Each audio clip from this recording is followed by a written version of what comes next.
Sir मैं अपने screen share करता हूँ, आप यहाँ करके दिखा दें, सब भी देख लेंगे। ओके ओके, चलें आप कर लें स्क्रीन शेयर, इट्स ओके, बल्कि हम लेक्चर के एंड पे कर लेंगे, अभी नहीं। ठीक है सिद्रा, आपकी इंटरनेट का इशू होगा आई थिंक, बाकियों को आवाज क्लियर आ रही है। चलें हम स्टार्ट करते हैं, जितने भी स्टूडेंट्स हो गए हैं, ठीक है 60+ हो गए, आई थिंक दैट्स इनफ। तो हम लेक्चर स्टार्ट करते हैं, बाकियों ने आना होगा आ जाएंगे, 10 मिनट तक मैं डेली वेट करता हूँ, ठीक है कि आ जाएं, अगर नहीं आते तो इट्स अप टू देम, ठीक है। और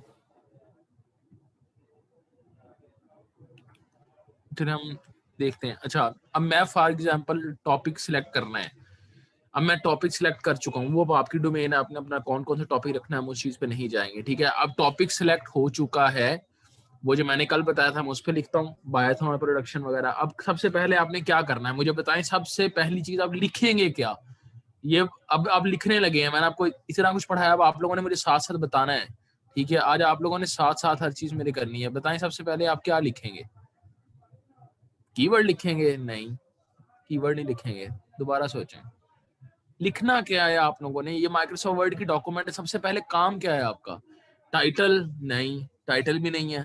मैंने कहा था टाइटल किस चीज के बाद बनाया जाता है, देखें देखिए, ये आपका यही रिपीटिशन है, अब यहीं पर आप सीखेंगे जो चीजें आपसे मिस भी हो गई हैं। एब्स्ट्रैक्ट नहीं, इसी तरह एब्स्ट्रैक्ट तो सबसे एंड में लिखा जाता है। जी सुंदस ने ठीक है, लिटरेचर रिव्यू, जब आपको ये पता होगा कि आपने लिटरेचर रिव्यू पढ़ा होगा, उसके बाद ही आप टाइटल अच्छा डिवाइस कर पाओगे, आप लोग डिफरेंट स्टडीज जब पढ़ पाओगे, ठीक है। तो नंबर 1 सबसे पहला आपका मेन चीज क्या है, आपका लिटरेचर रिव्यू। देखें अब यहां से आपको वो जो हमने स्टेप्स किए हैं ना, कि पहले क्या आता है बाद में क्या आता है, वो तो है जब डॉक्यूमेंट बन जाएगी तो एंड पर क्या आएगा, कवर पेज भी आप एंड पे बना सकते हो, जरूरी नहीं आपने पहले कवर पेज ही बनाना है। सबसे पहला काम आपका क्या है, सबसे पहला काम है आपका लिटरेचर रिव्यू करना, ठीक है। अच्छा जी, अब लिटरेचर रिव्यू की हमने हेडिंग दे दी, अभी ये हम रफ वर्क कर रहे हैं, वो बात की बात होती है, एंड पे उसको सेटिंग करनी होती है प्रॉपर तरतीब में, कि पहले इंट्रोडक्शन है फिर ये है, लेकिन आप पहले लिखने लगे हो, अभी आपको कोई देख नहीं रहा, आपका कोई सुपरवाइजर नहीं देख रहा बैठा, आप अपने रूम में बैठे हो, आपको आपने काम करना है जी, आपको 10 दिन का टाइम मिला है, आपको 1 माह का टाइम मिला है, जितना भी टाइम मिला है कि आपने साइनॉप्सिस लिखना है या आप रिसर्च प्रपोजल लिख रहे हो। सबसे पहले ना आपने इंट्रोडक्शन लिखना है, ना आपने टाइटल लिखना, ना एब्स्ट्रैक्ट लिखना है, सबसे पहले आपने लिटरेचर रिव्यू लिखना है, पहले जाके पढ़ना है कि हो क्या रहा है, फिर बाकी चीजें करनी है, ठीक है। अब ये लिटरेचर रिव्यू कर लिया, अब हम क्या करेंगे, अब मेरे पास बात आती है कीवर्ड्स की। तो अच्छा, अब मेरे बेसिक कीवर्ड्स क्या हैं, ठीक है। अब कीवर्ड्स सोचो कि आपके कीवर्ड्स कौन कौन से थे। नंबर 1 बायो एथानॉल, मैं अब अपने अपने टॉपिक पे बात करूंगा, आप लोग उसको अपने टॉपिक से रिलेट करते रहो। पहला क्या था, बायो एथानॉल प्रोड्यूस किससे कर रही है, एलजी से। मैं क्या करूंगा, मैं गूगल स्कॉलर पे जाऊंगा। अब आपने कई लोगों ने पूछा कि लेआउट कैसे बनाना है, मैं उसका जवाब भी देता हूं। आप यहां पहले लिखेंगे बायो एथानॉल फ्रॉम एलजी, ये लें जी। अब आपने सबसे पहले लेआउट के लिए आपने क्या करना है, लेआउट के लिए आप लोगों ने एक रिव्यू आर्टिकल डाउनलोड करना। अगर आपको लेआउट समझ नहीं आ रहा, 2 से 3 रिव्यू आर्टिकल डाउनलोड करें। फॉर एग्जांपल मैं कहता हूं ये एक रिव्यू आर्टिकल है, रिसर्च आर्टिकल की बात नहीं कर रहा मैं, लेआउट की बात कर रहा हूँ। कीवर्ड क्या है, कीवर्ड ऐसे वर्ड्स हैं जिन पे आप रिसर्च कर रहे हो, जैसे आपने कंप्यूटर एडेड को रिसर्च करनी है तो उसकी जो मेन आपका टॉपिक था, आपका टॉपिक बता दो, मैं आपको आपके कीवर्ड बता देता हूँ। मेरा टॉपिक था producing bio ethanol from LG, तो इसमें मेन वर्ड्स कौन से हैं, एलजी और बायो एथानॉल। मैंने उन दोनों को सर्च कर लिया ताकि मेरे पास ऐसे सारे पेपर आ जाए जिनके अंदर एलजी और बायो एथानॉल का जिक्र हो। अब ये एक आर्टिकल था, अच्छा ये एक आर्टिकल है, ये एडमिन साथ साथ एंटर करते जाएं, लोग आ रहे हैं अभी भी। ओके, ये एक आर्टिकल है, ठीक है जी, ये रिव्यू पेपर है, ये देखिए उसने लिखा हुआ है। कई लोगों ने कल पूछा था कैसे पता लगे, कई जगह लिखा भी होता है, नहीं तो आप मेथोडोलॉजी और रिजल्ट्स देख सकते हैं। रिव्यू पेपर है, ये उसकी एक नीचे समरी आ गई है, ठीक है। दो चीज तरह से आप लेआउट बना सकते हो। नंबर 1 तरीका क्या है कि आप ऐसे 2-3 रिव्यू आर्टिकल्स पढ़ो, उनकी समरी पढ़ो, आपको आइडिया हो जाएगा कि अच्छा ना कौन कौन सी चीजें हैं जो मैं अपने आर्टिकल में लिखनी चाहिए मुझे, किस किस तरीके से। नहीं तो इनकी मेथोडोलॉजी नहीं होती रिव्यू आर्टिकल की, रिसर्च आर्टिकल की होती है। ये आप क्या करो, इनकी पीडीएफ को, डॉक्यूमेंट को डाउनलोड करो। अब मैं देखता हूँ अगर एक्सेस है, नहीं, अब फॉर एग्जांपल इसका एक्सेस नहीं है, एक मिनट, इसकी डीओआई, अब मैंने आपको कल बताया था हर डॉक्यूमेंट का एक डीओआई होता है, चलो यहाँ आपको एक मेन चीज पता लग जाएगी। हर डॉक्यूमेंट की एक ये डिजिटल ऑब्जेक्ट आइडेंटिफायर ये लिखा हुआ है। अब मैं क्या करूंगा, ये जो लिंक है ना, ठीक है, ये लें, ये इस लिंक को मैंने कॉपी किया डीओआई का। अब ये एक एथिकल तरीका तो नहीं है, इट्स एन अनएथिकल, लेकिन अब पाकिस्तान में इतने डॉलर हम नहीं पे कर सकते, तो उसका देसी तरीका क्या है, ये साइंस हब में जाएं, ठीक है, शायद बहुत सारे लोगों को पता होगा, शायद नहीं पता। वो जो DOI वाला लिंक है वो जाएं साइंस हब में, यहाँ आकर कॉपी करें साइंस हब के अंदर, और वो आपको आपका आर्टिकल जो है ये डाउनलोड करके दे देगा। होप सो आपको मेरी स्क्रीन पे सारा कुछ नजर आ रहा होगा। ठीक है जी। उमेर, आपके प्रोएक्टिव रोबस्टनेस, ठीक है, और हेट्रोजेनियसली लोडेड नेटवर्क, ये आपके कीवर्ड है। ठीक है, तो अब ओपन करें। ठीक है, ये हमने एक आर्टिकल डाउनलोड कर लिया। अब ये आ गया आपका रिव्यू आर्टिकल सामने। अब देखें इसने इस रिव्यू आर्टिकल के अंदर हेडिंग्स कौन कौन सी बनाई है। ठीक है, पहली क्या बनाई है उसने, डिस्क्रिप्शन ऑफ एलजी। ये भी मैं एक रिव्यू आर्टिकल पढ़ रहा हूँ। आपने इनकी हेडिंग्स को एक पेपर पे लिखते जाना। हम लेआउट बनाना है, लेआउट। ठीक है, सबसे पहले जिनको लेआउट बनाना नहीं आता, क्या है जी, उसने सबसे पहले क्या मेन हेडिंग क्या है, एडवांटेजेस क्या है एलजी के, ठीक है, एज सोर्स फॉर बायोएथेनॉल। पहले उसने क्या बताया, एलजी क्या है, बाद में बताया क्या है कि एडवांटेजेस क्या है बायोएथेनॉल प्रोडक्शन के। और जब इसको आप पढ़ोगे, अगर अंदर पढ़ना चाहते हो तो एक रिव्यू आर्टिकल को पढ़ भी लेना। पढ़ने में उसने यही लिखा होगा कि बायोएथेनॉल जो है ना वो एलजी से प्रोड्यूस होती है, वो पॉलीसेकेराइड में कन्वर्ट होती है, कन्वर्जन करना आसान है, इवन हम स्मॉल लेवल इंडस्ट्री में बना सकते हैं, एटसेट्रा एटसेट्रा। ठीक है, कुछ भी आप कह सकते हैं। देखें कार्बोहाइड्रेट से उसने प्रोड्यूस की हुई है। ठीक है, तो ये उसकी डिटेल में नहीं जाना अभी आपने, अभी आप सिर्फ लेआउट बना रहे हो। फिर आपने क्या देखा जी, अच्छा जी एलजी कहाँ कहाँ से आपको मिल सकती है। ठीक है, नेचर स्टॉक से नेचुरली जहाँ से मिल सकती है हम उसको आर्टिफिशियल नेचुरली, मतलब जैसे हमारे वो पानी वगैरह पे एलजी आ जाती है। ठीक है, दीवारों पे आ जाती है जैसे। तो उसके बाद दूसरा क्या, आर्टिफिशियल कल्चरिंग, क्या हम उसको खुद भी एलजी को बना सकते हैं। तीसरा जैसे चोलिस्तान वगैरह के एरियाज होते हैं, यहाँ पर एलजी बहुत ज्यादा पाई जाती है। ठीक है, दूसरा मेथड है उसको कल्चर कर सकते हैं आप। तो ये दो तरीके हैं, मतलब नेचुरली मिल सकती है, आप उसको खुद भी बना सकते हैं। इमरान कह रहे हैं व्हाट इज लेआउट। लेआउट एक प्रॉपर आप कह लो कि आपकी आउटलाइन होती है जिसपे आपने अपना साइनॉप्सिस या अपना प्रपोजल लिखना होता है कि आपके प्रपोजल की मेन हेडिंग्स क्या होंगी। फिर क्या जी, स्टेप्स ऑफ बायोएथेनॉल प्रोडक्शन। अभी आप किसी का रिव्यू आर्टिकल पढ़ रहे हो, क्यों, अपने लेआउट को चेक करने के लिए। कोई ऐसी चीज तो नहीं जो आपके लेआउट में छूट रही है। ठीक है, पहली चीज, pre treatment of algal biomass. मिसाल के तौर पे उसने एक ये दी हुई है हेडिंग। ठीक है, कि एलजी जो है, मैंने कल आपको एक डायग्राम दिखाई थी, आपको याद होगा, ये सारी चीजें उसमें थी। ठीक है, आप देख ले, मैंने वो कब का बनाया हुआ, लेकिन मैं आज इस आर्टिकल को पढ़ रहा हूँ, लेकिन वो फिर भी मैच कर रहा है। क्या है जी, प्री ट्रीटमेंट। प्री ट्रीटमेंट कैसे करनी है, एक फिजिकल प्री ट्रीटमेंट है, ठीक है, एक केमिकल प्री ट्रीटमेंट है। प्री ट्रीटमेंट के बाद क्या होगा, स्कैरिफिकेशन होगी, फर्मेंटेशन होगी, डिस्टिलेशन होगी, और ये सारी चीजें मेरे कल के लेआउट में थी, आपको याद होगा। ठीक है, तो ऑटोमेटिकली आपको इस आइडिया हो जाएगा कि अगर हम लोग अपना लेआउट बनाते हैं वो हम किसी और से टैली कर सकते हैं। तो बेसिकली ये उसने एक इमेज के फॉर्म में सारा लेआउट बना दिया है। ठीक है, और बायोएथेनॉल से एंड पे हम क्या कर सकते हैं, स्टीम इलेक्ट्रिसिटी का भी यूज करके वो भी सारा बना सकते हैं। ठीक है, तो इसने ये डिफरेंट मेथड लिखे हैं, एक रिव्यू आर्टिकल पूरा लिखा है, मैं इसका पूरे को नहीं पढ़ता। इस तरह आपने अपने टॉपिक से रिलेटेड कोई भी रिव्यू आर्टिकल, साइंस आपकी काफी सारी साइट्स होती हैं, मेरी आप बाद में काम करिएगा, मीटिंग के दौरान आप करेंगे तो फिर मैं डिस्टर्ब हो जाऊंगा और मैं ये आपको साथ साथ पढ़ा नहीं पाऊंगा। ठीक है, इसके आप साइंस आप लिखो, उसकी 15 से 16 वेबसाइट होती है, कोई एक वेबसाइट चल जाती होती है। जैसे ये मैं यूज कर रहा हूँ साई-hub.se यूज कर रहा हूँ, आपके सामने चल रही है। ठीक है, अच्छा, तो अब अपने कीवर्ड आप मुझे मैसेज करके दोबारा पूछ लीजिएगा, मैं यहाँ 90 के 90 लोगों को कीवर्ड्स नहीं बता सकता अब। ठीक है, टाइम जब बहुत ज्यादा हो जाएगा तो आप मुझसे बाद में मैसेज करके पूछ सकते हैं, पर्सनल मैसेज करके। और आप लोगों को कोई इशू हो मुझे पर्सनली मैसेज कर सकते हैं। मुझे कल कई लोगों के मैसेज आ रहे थे कि सर हम डर रहे हैं जी मैसेज करते हुए। डरने की कोई बात नहीं, कुछ नहीं होने लगा आप लोगों को। तो आप लोग सीधे, आप कोई भी इशू हो तो आप लोग मुझे डायरेक्ट मैसेज सारे कर सकते हैं। ठीक है, अब आपने क्या किया, आपने लेआउट अपना तैयार कर लिया। किस तरह, आपने 3 से 4 रिव्यू आर्टिकल्स पढ़े। उन रिव्यू आर्टिकल्स को पढ़ने के बाद आपने अपना एक लेआउट बना लिया, उनको इंटरमिक्स करके। अब लेआउट बनाया क्या कि उनमें से हेडिंग्स उठाई, उनमें से हेडिंग्स उठा के ना एक प्रॉपर लेआउट तैयार कर लिया कि हाँ ये हेडिंग भी मैं यूज कर सकता हूँ अपने सिनॉप्सिस में, ये भी यूज कर सकता हूँ। हेडिंग क्या मतलब कि प्रपोज मेथोडोलॉजी आपको पता लग जाएगी कि आपकी मेथोडोलॉजी में क्या होगा। जैसे इसमें था प्री ट्रीटमेंट होगा, मतलब उसको पहले ग्राइंड किया जाएगा एलजी को, पीस के वो एक भूसा सा बना दिया जाएगा।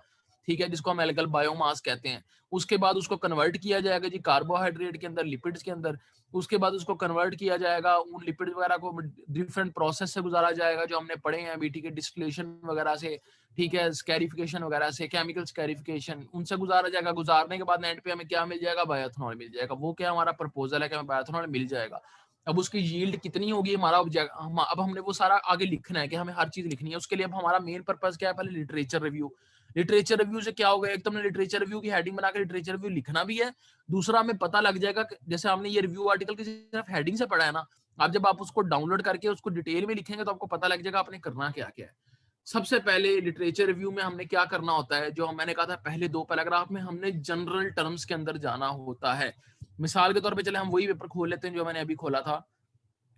मैं उसी को ओपन करता हूँ। अब आपने अपना लिटरेचर रिव्यू स्टार्ट करना है। अब मैं यहाँ पूरा लिटरेचर रिव्यू लिख नहीं सकता इतनी जल्दी, ठीक है, लेकिन मैं ट्राई करता हूँ आपको एक आइडिया हो जाए सबको कि कैसे करना है। अब आपने लिटरेचर रिव्यू करना है, ठीक है। प्लीज ये मैसेजेस ना करें यहाँ पर, मैं आपके मैसेजेस देखने लग जाता हूँ बैठ के, और वो फिर यहाँ से मेरा ध्यान हट जाता है, ठीक है।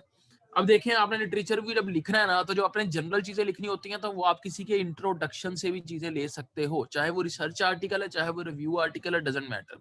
जब आप लिटरेचर रिव्यू का स्टार्ट कर रहे हो, ठीक है, जब आपने उसका बिल्कुल स्टार्ट में चीजें लिखनी है तो आपको उसकी बहुत ज्यादा गहराई में जाने की जरूरत नहीं है। आप इंट्रोडक्शन से चीजें उठा सकते हो, या जैसे इन्होंने ये डिस्क्रिप्शन ऑफ एलजी दी, आप यहाँ से उठा सकते हो, क्योंकि जब आपने भी स्टार्ट करना है तो आपने पहले लिटरेचर रिव्यू के अंदर भी आपने सबसे पहले कॉमन मेन चीजें, मेन हेडिंग्स, जनरल,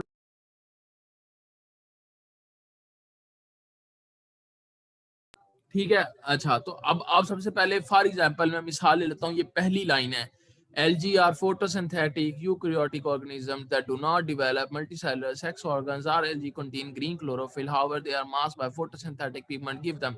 अब मसलन मैंने ये पूरा पूरा ये यहाँ से पढ़ लिया। चलो मेरे काम की जो चीज है ना, मैं कहता हूँ ये पहली यहाँ तक की लाइंस जो है ना, ये मेरे काम की हैं, ठीक है। आपने क्या करना है, इन लाइन को कॉपी कर लिया कंट्रोल सी से, ठीक है। उसके बाद आप अपनी गए वर्ड डॉक्यूमेंट के अंदर, ठीक है। अब मैं आपको तरीका बता रहा हूँ ये कैसे करना है। वर्ड डॉक्यूमेंट के अंदर आपने ये चीज पेस्ट कर दी। अब ये देखें, जो आपने पेस्ट की तो इसकी थोड़ी सी आपको फॉर्मेटिंग करनी पड़ेगी, ठीक है। आपने इसको अरेंज कर लिया, ठीक है, ये अरेंज हो गया। अब आपने क्या करना है, अब ये आपने कॉपी पेस्ट मारा है कहीं से, अभी आपने, मैं थोड़ा सा इसको बड़ा कर देता हूँ, अभी आपने कॉपी पेस्ट मारा हुआ है, ये अगर आप ऐसे पुट कर दोगे तो क्या आ जाएगा, प्लेजरिज्म आ जाएगा, ठीक है। नंबर 1, आपने, ये मैं आपको सारा तरीका बताता रहता हूँ। अच्छा, ये 2 तरीके हैं लिखने के, एक तो है कि आप ऐसे 1 बाय 1 लाइंस पे पेस्ट करो, और उसके बाद उसकी साइटेशंस देते रहो साथ साथ। साइटेशन कैसे देनी है, वही जो पेपर मैंने खोला था, ठीक है, उसी पेपर में गए, उसका आपने ये जो टाइटल है, ये टाइटल यहाँ से नहीं बल्कि वो ओपन हुई हुई, ये देखें ये ओपन हुआ है, इसको एंड नोट पे इंपोर्ट किया। जब इसको एंड नोट पे मुझे लगता है आपको सारा नजर आ रहा होगा वैसे, आई होपफुली, क्योंकि मैंने स्क्रीन शेयर ही की हुई है। अच्छा, ओके, ये इंपोर्ट हो गया एंड नोट पे, ये आ गया जी वो 2014 का, ठीक है। ट्राई करना है लेटेस्ट आपने उठाना है, ये तो मैंने रैंडमली उठा लिया था, ठीक है। इसको आपने कॉपी कर लिया साइटेशन को यहाँ से, ठीक है, और आपकी जो वर्ड डॉक्यूमेंट है उसमें आके आपने पेस्ट कर दिया, ठीक है। और यहाँ से इंस्टेंट फॉर्मेटिंग ऑफ थी, इसको मैंने ऑन कर दिया। ये ले जी, आपका ऊपर भी आ गया नीचे भी आ गया, ठीक है। यहाँ पर मैं वैसे एक हेडिंग दे देता हूँ रेफरेंस की। अब एक चीज आपने देखनी है, ये अभी हो जाएगा प्लेजराइज्ड, क्योंकि आपने इसको रिमूव नहीं किया प्लेजरिज्म, आप इसको डाला वो 100% प्लेजरिज्म आ जाएगा, आपकी डॉक्यूमेंट खराब हो जाएगी। अब 2 तरीकों से आप बना सकते हो पूरा लिटरेचर रिव्यू। फुल स्क्रीन नजर सबको आ रही है, फुल स्क्रीन, क्योंकि मैंने तो फुल स्क्रीन की हुई है। 2 तरह से आप लिटरेचर रिव्यू कर सकते हो। एक तरीका तो ये है कि आप 1 बाय 1 पेपर्स पढ़ते जाओ और 1 बाय 1 उनसे डाटा निकालते जाओ और आगे ऐसे साइट करते जाओ, ठीक है जी। एक तरीका तो ये कि मैंने एलजी की डेफिनेशन लिख ली है, अब मैं एक और आर्टिकल डाउनलोड करूंगा जिसमें बायो एथेनॉल की डेफिनेशन होगी, ठीक है, और उस बायो एथेनॉल की डेफिनेशन को मैं यहाँ आकर पेस्ट कर दूंगा। मिसाल के तौर पे ये मेरा एक आर्टिकल था, उसके मैंने लाइन निकाल के लिख दी। अभी मैंने प्लेजरिज्म रिमूव नहीं किया, मैं फिर बता रहा हूँ, ठीक है। मैं दूसरी, जब आप पूरा पैराग्राफ लिख दिया करो उसके बाद उसका प्लेजरिज्म रिमूव किया करो, ठीक है। दूसरी बात मैं क्या करता हूँ, ये बायोएथेनॉल प्रोडक्शन का एक और पेपर है, मैं ट्राई करता हूँ लेटेस्ट पेपर, और वेट 2017, ठीक है, ये लें जी, एल्गल बायोएथेनॉल प्रोडक्शन, ठीक है। ये कब का पेपर है, इसकी साइटेशन 57 है। अब देखें, मैं ये भी देख रहा हूँ, साइटेशन 57 है, 2017 का पेपर है। साइटेशन 15 है, 2019 का पेपर है। साइटेशन 45 है, 2018 का। मतलब ये तीनों पेपर्स अच्छे हैं, साइटेशन भी इनकी अच्छी हैं, और अभी ये 1-2 साल के अंदर अच्छी खासी साइटेशन आ गई हैं। लेकिन ये पेपर मुझे मुझे लग रहा है मुस्लिम कम्युनिटी का, तो होपफुली ये पाकिस्तान का हो सकता है आर्टिकल। मैं इसको खोलता हूँ, ठीक है। पाकिस्तान का मैंने क्यों सोच के खोला है कि अगर हम पाकिस्तान के आर्टिकल को साइड करेंगे तो उसकी एक अलग वैल्यू आ जाती है, ठीक है। अब ना आपने क्या किया, मैं देख लेता हूँ वैसे ये कहाँ का है, ठीक है, उससे मुझे आइडिया हो जाएगा। मैंने यहाँ शो मोर पे गया, नहीं तो मैं इन पे किसी पे क्लिक भी कर सकता हूँ तो मुझे पता लग जाएगा जी। ये, हाँ, ये फैसलाबाद के, ये देखें, यूनिवर्सिटी ऑफ एग्रीकल्चर फैसलाबाद, ठीक है, गवर्नमेंट कॉलेज यूनिवर्सिटी फैसलाबाद, ये उन लोगों का है। तो बेसिकली ये आप लोगों को पाकिस्तान का डाटा मिल सकता है इस रिव्यू आर्टिकल से। आपको, आपने क्या किया, आपने इस आर्टिकल को डाउनलोड कर लिया, ठीक है, ये लें जी, मैंने इस आर्टिकल को भी डाउनलोड कर लिया, होपफुली ये तो हो जाएगा डाउनलोड जी, हो गया। ठीक है, अब मैंने एलजी की डेफिनेशन निकाल ली है, अब मैं बायोएथेनॉल की डेफिनेशन निकालना चाहता हूँ। ये सस्टेनेबल एनर्जी की, वो हम एनर्जी दे सकता है। ठीक है, यहाँ पर देखें, यहाँ पर उन्होंने स्टार्ट में बात की एनर्जी के ऊपर कि एनर्जी की डिमांड्स क्या हैं, सारा क्या है, फिर उसने रिन्यूएबल एनर्जी पे आ गए हैं। अब वो यहाँ से आ गए liquid fuel such as bioethanol वगैरह, बायोगैस वगैरह, दीज आर इम्पोर्टेंट, ये वो जो भी। ठीक है, उसके बाद उन्होंने बायोफ्यूल्स की बात कर ली। अब मैं बता रहा हूँ कि मैंने अपने रेलेवेंट चीज निकाली है। अब यहाँ पर बात आ गई है बायोएथेनॉल की। ठीक है, कि बायोफ्यूल के अंदर बायोएथेनॉल जो है ना वो रैपिडली इंक्रीज कर रहा है, सारा कुछ कर रहा है, उसकी डिटेल बताइए। फॉर एग्जांपल मैं यहाँ तक का डाटा कॉपी कर लेता हूँ। मैंने कॉपी किया और डाटा मैंने यहाँ पर आगे पेस्ट कर दिया। ठीक है, उसकी थोड़ी सी फॉर्मेटिंग कर ली, ये लें, उसकी फॉर्मेटिंग कर ली, और इसके एंड पे मैंने आके, आप बेशक इसको 2 डिफरेंट पैराग्राफ में फिलहाल लिख रहे हैं ताकि आपको पता लगता रहे ये और पेपर से और पेपर से। अगर आप बिल्कुल न्यू है, आपको इतना जल्दी अंदाजा नहीं हो रहा।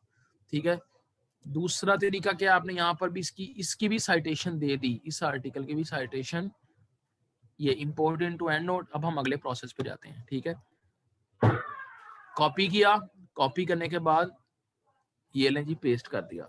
ठीक है, और अपडेट साइटेशन,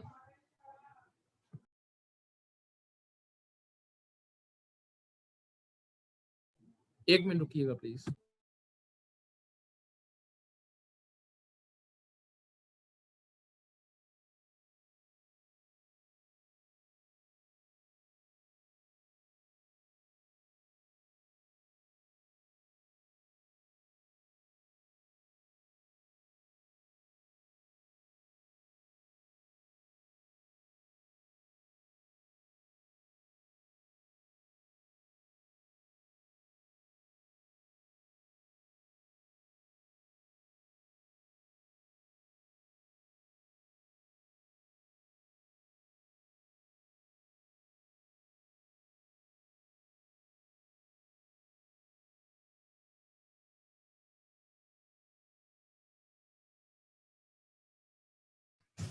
जी सॉरी। अच्छा, तो बेसिकली अब क्या है कि आपने ये आर्टिकल निकाल के लिख लिया।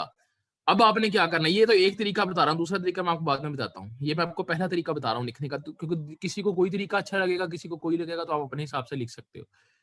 आपने क्या किया, आपने पहले पॉइंट, फॉर एग्जांपल आपके 2-3 कीवर्ड्स, आपने पहले कीवर्ड की डेफिनेशन निकाल ली, फिर आपने दूसरे कीवर्ड की डेफिनेशन निकाल ली। अब वो आपने खुद बनाना है अपना लेआउट। ठीक है, आपने अपना, ओके अब्दुल्ला, आपने अपना लेआउट अब खुद तैयार करना है। ठीक है, बेसिकली कि आप पहले किस चीज की डेफिनेशन लिखोगे, फिर उसको दूसरी चीज से रिलेट करोगे। जैसे मैं इसकी मिसाल दूं, पहले मैं लिखूंगा एलजी की डेफिनेशन, फिर मैं बताऊंगा कि एलजी से हम एलजी के यूजेस क्या हैं। ठीक है, अभी तो ये मैंने रैंडमली सिर्फ एक और 2 लाइन उठा के लिख ली है, लेकिन पहले मैं बताऊंगा एलजी है क्या, फिर मैं बताऊंगा एलजी के यूजेस क्या हैं। ठीक है, एलजी किस किस तरह से यूज हो सकती है, फिर मैं किसी और पेपर से उठा के लिखूंगा कि एलजी के यूजेस क्या है। ये मैंने एक पेपर से उसकी डेफिनेशन लिख ली। नेक्स्ट सेकंड पेपर से एलजी के यूजेस लिखूंगा। फिर मैं एक थर्ड पेपर खोलूंगा। मैं थर्ड पेपर के अंदर क्या करूंगा, मैं थर्ड पेपर के अंदर जाके ये लिखूंगा कि एलजी से बायोएथेनॉल का रिलेशन क्या है। फिर मैं बताऊंगा, सिर्फ रिलेशन एक लाइन में बयान करके भी मैं उसका रेफरेंस दे सकता हूँ, जरूरी नहीं कि आपने ये 3-3 लाइन ही उठानी है। फिर मैं बताऊंगा कि बायोएथेनॉल बेसिकली है क्या, एक टाइप है बायोफ्यूल की। जैसे यहाँ पे बायोफ्यूल के मतलब डिटेल लिखी थी, आप वो लिखोगे। फिर बताओगे कि वो कैसे यूज होती है, जैसे यहाँ पर लिखा है कि उसका यूज बहुत ज्यादा बढ़ता जा रहा है, इतने लीटर की हमें जरूरत पड़ती है, इतना, इस तरह की एक आपने, इसको क्या कहते हैं, फैक्ट्स। ये एक तरह से फैक्ट है। ठीक है, ये फैक्ट क्या है कि इतने बिलियन लीटर्स जो है, ठीक है, वो हमें इतने सालों तक हम लोग आ गए कि हम लोग पहले 1 बिलियन लीटर 1975 में यूज कर रहे थे, और आज हम कितना यूज कर रहे हैं, आज हम 86 बिलियन लीटर्स के तौर करीब यूज कर रहे हैं। मतलब 86 या 85 गुना बढ़ गई है उसकी मिकदार। और 2020 तक उन्होंने क्या कहा, ये 2017 में लिखा गया था, इसलिए उन्होंने तब प्रिडिक्ट किया था कि 2022 तक 160 बिलियन हो जाएगा। मतलब सिर्फ ये 7 सालों के अंदर, के पहले 25 नहीं, पहले 35 सालों में 86 गुना बढ़ा। ठीक है, लेकिन सिर्फ पिछले 10 सालों में ये उससे भी दुगना हो गया है। ठीक है, मतलब और ज्यादा तेजी से बढ़ गया है। ठीक है, तो ये बात है बेसिकली, मतलब इसकी प्रोडक्शन इतनी इंपॉर्टेंट होती जा रही है। ये अब उसकी 2-3 चीजें बयान कर रहा है। एक तो लिटरेचर रिव्यू में भी बता रहा है कि उसकी सिग्निफिकेंस क्या है, कि वो कितना ज्यादा बढ़ रहा है with the passage of time. दूसरा वो ये भी बता रहा है कि वो कितना इंपॉर्टेंट है एज इंडस्ट्री। कि वो फाइनेंशियली भी इंपॉर्टेंट है, वो दुनिया के लिए इकोनॉमिकली बहुत इंपॉर्टेंट है, ठीक है, ये दो चीजें बता रहे हैं। इसके बाद आप ये भी लिख सकते हो कि उसका, मैं बता रहा हूँ, मैं पूरा यहाँ लिटरेचर व्यू लिख के दिखा नहीं सकता आपको, लेकिन मैं साथ साथ आपको स्टेप्स बता रहा हूँ। दूसरा आप ये बता सकते हो कि अच्छा ये जरूरी है, अच्छा मैं आपको क्वेश्चन लेता हूँ बाद में। दूसरा आप ये बता दो कि अगर ये जरूरी है इतना दुनिया के लिए, तो इसका यूजेस कहाँ कहाँ हो रहे हैं। वहां पे लिखोगे जी ये एज अ पेट्रोल यूज होता है, पेट्रोल आपको पता है आपकी जो मोटर व्हीकल्स होती है उनके अंदर यूज हो रहा है, इंडस्ट्रीज के अंदर यूज होता है, ठीक है। ऐसे आपने उसके डिफरेंट व्यूज देने, नहीं आप यहाँ पर अपना पॉइंट ऑफ व्यू नहीं दे सकते। पॉइंट ऑफ व्यू आप कभी ऐसे नहीं ये दे सकते कि आई थिंक दैट या अकॉर्डिंग टू मी। आप कहीं भी ये वर्ड नहीं यूज कर सकते, बेशक वो कोई भी फॉर्म हो डॉक्यूमेंट की, ना रिसर्च ना रिव्यू, कुछ भी नहीं। हमेशा आप ये लिखोगे कि ऐसे प्रोडक्शन बढ़ती जा रही है। वो जो आपने अपना पॉइंट ऑफ व्यू देना है ना आपके हिसाब से, वो आप सिर्फ गैप के अंदर दे सकते हो जो आपका आखिरी पैराग्राफ है, ठीक है। और उसके अंदर भी इस तरह नहीं लिखते होते कि आई थिंक दैट, आई फलान दैट, ठीक है। मैं बताऊंगा कैसे लिखना है हमने। खैर आपने ये निकाल ली है, आपने साइटेशंस दे ली, ठीक है। इस तरह समझ लें आपने ये पूरा एक पेज लिख लिया। एक पेज के अंदर क्या क्या चीजें आ गई, ये पहला पहला पेज है लिटरेचर रिव्यू का। इसके अंदर आपने लिख दिया कि आपका, मैं एलजी की बात ही कर रहा हूँ, ठीक है। अपने अपने टॉपिक से रिलेट करते हैं आप लोग, या समझेंगे इस टाइम यही आपका टॉपिक है, तो आपको ज्यादा जल्दी समझ आ जाएगी। आपने ये देख लिया कि एलजी क्या है, एलजी के यूजेस क्या है, ठीक है। उसके बाद एलजी को ब्रेक डाउन कर सकते हैं हम किस में कन्वर्ट करने के लिए, बायोएथेनॉल में कन्वर्ट करने के लिए। बायोएथेनॉल क्या चीज है, उसकी प्रोडक्शन। अब ये फैक्ट्स भी लिखने हैं, सिर्फ बातें नहीं, दरमियान में फैक्ट्स भी हों, ठीक है। एज अ फैक्ट भी नहीं लिख सकते, लाइक एलजी, हाँ एलजी के यूजेस भी लिख सकते हो एज अ फैक्ट, ठीक है। जैसे आपने यहाँ पर ये फैक्ट लिखा बायोएथेनॉल का, ठीक है, कोई इतने बिलियन पे आप एलजी का बता दो कि एलजी इतने सालों में इतनी ग्रोथ हो गई है, एलजी के यूजेस इतने बढ़ गए हैं, ठीक है।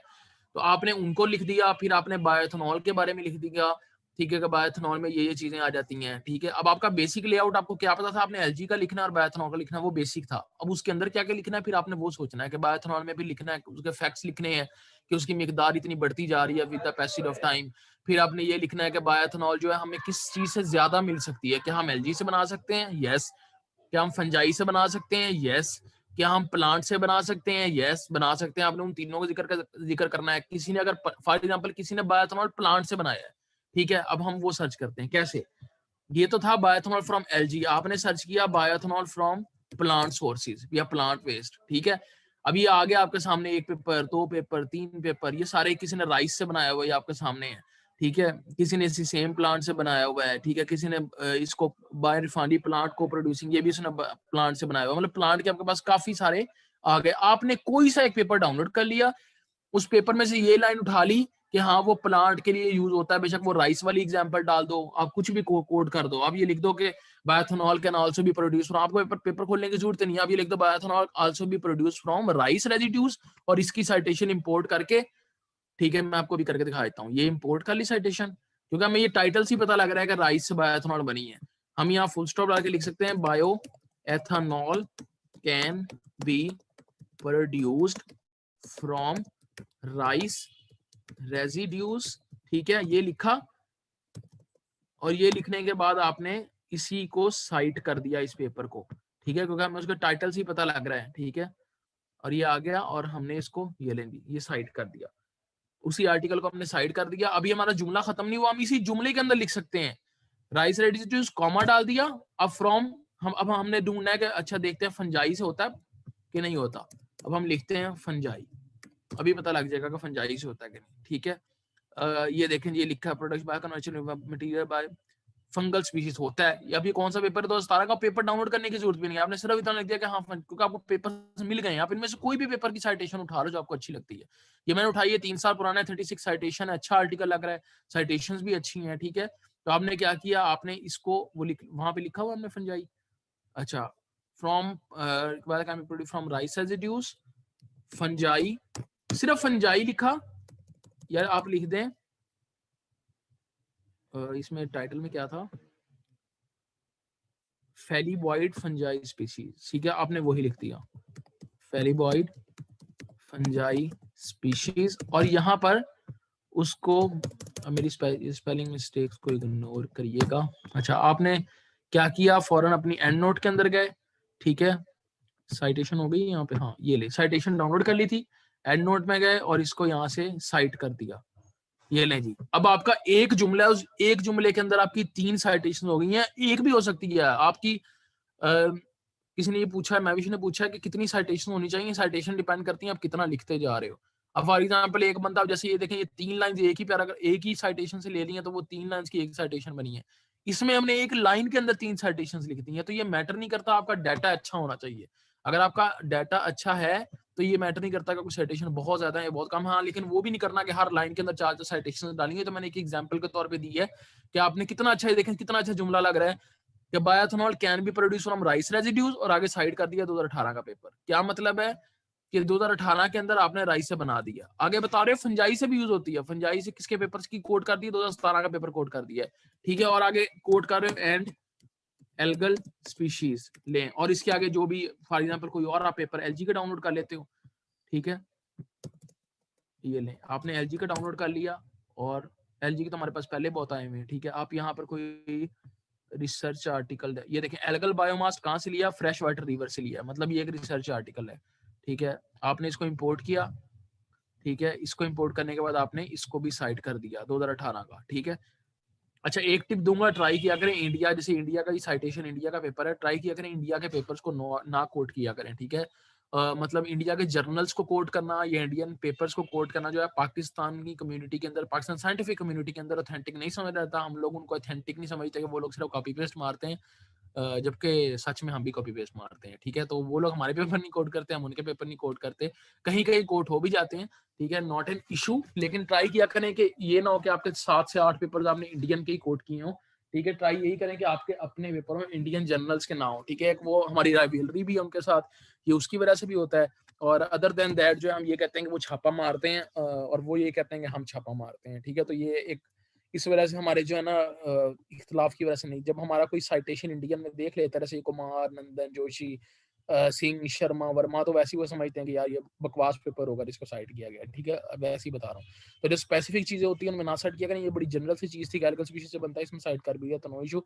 लेकिन आप इसके लिए बहुत सारे और भी पेपर्स को साइट कर सकते हो, ठीक है। तो आपने क्या किया, देखें आपने एक ही सेंटेंस के अंदर उनको बता दिया, जो आपका रीडर है वो जब पढ़ रहा है उसको पता है कि आप भाई आपने रीडिंग की है। आपने ऐसे मुंह उठा के पेपर नहीं लिख दिया, आपने बता दिया कि हाँ भाई ये जी प्लांट से भी बनता है, ये जी फंजाई स्पीशीज से भी बनता है, ये एलजी से बनता है। अब आपका आगे रिव्यू किस बारे में है कि एलजी से जो बनता है तो हमने इस पेपर में एलजी से बनाना है, हम एलजी को यूज कर रहे हैं बायोएथेनॉल बनाने के लिए। अब आपने क्या करना है, यहाँ पर डिफाइन करना है आगे चीजों को। डिफाइन कैसे करना है, ये सिर्फ अभी डाटा निकाल रहे हो आप, अभी सिर्फ ये एक लाइन हमने विदाउट प्लेजरिज्म लिखी है, ये वाली। इसके अलावा जितनी ऊपर लाइन है ना वो प्लेजरिज्म वाली है, ये आपने याद रखना है।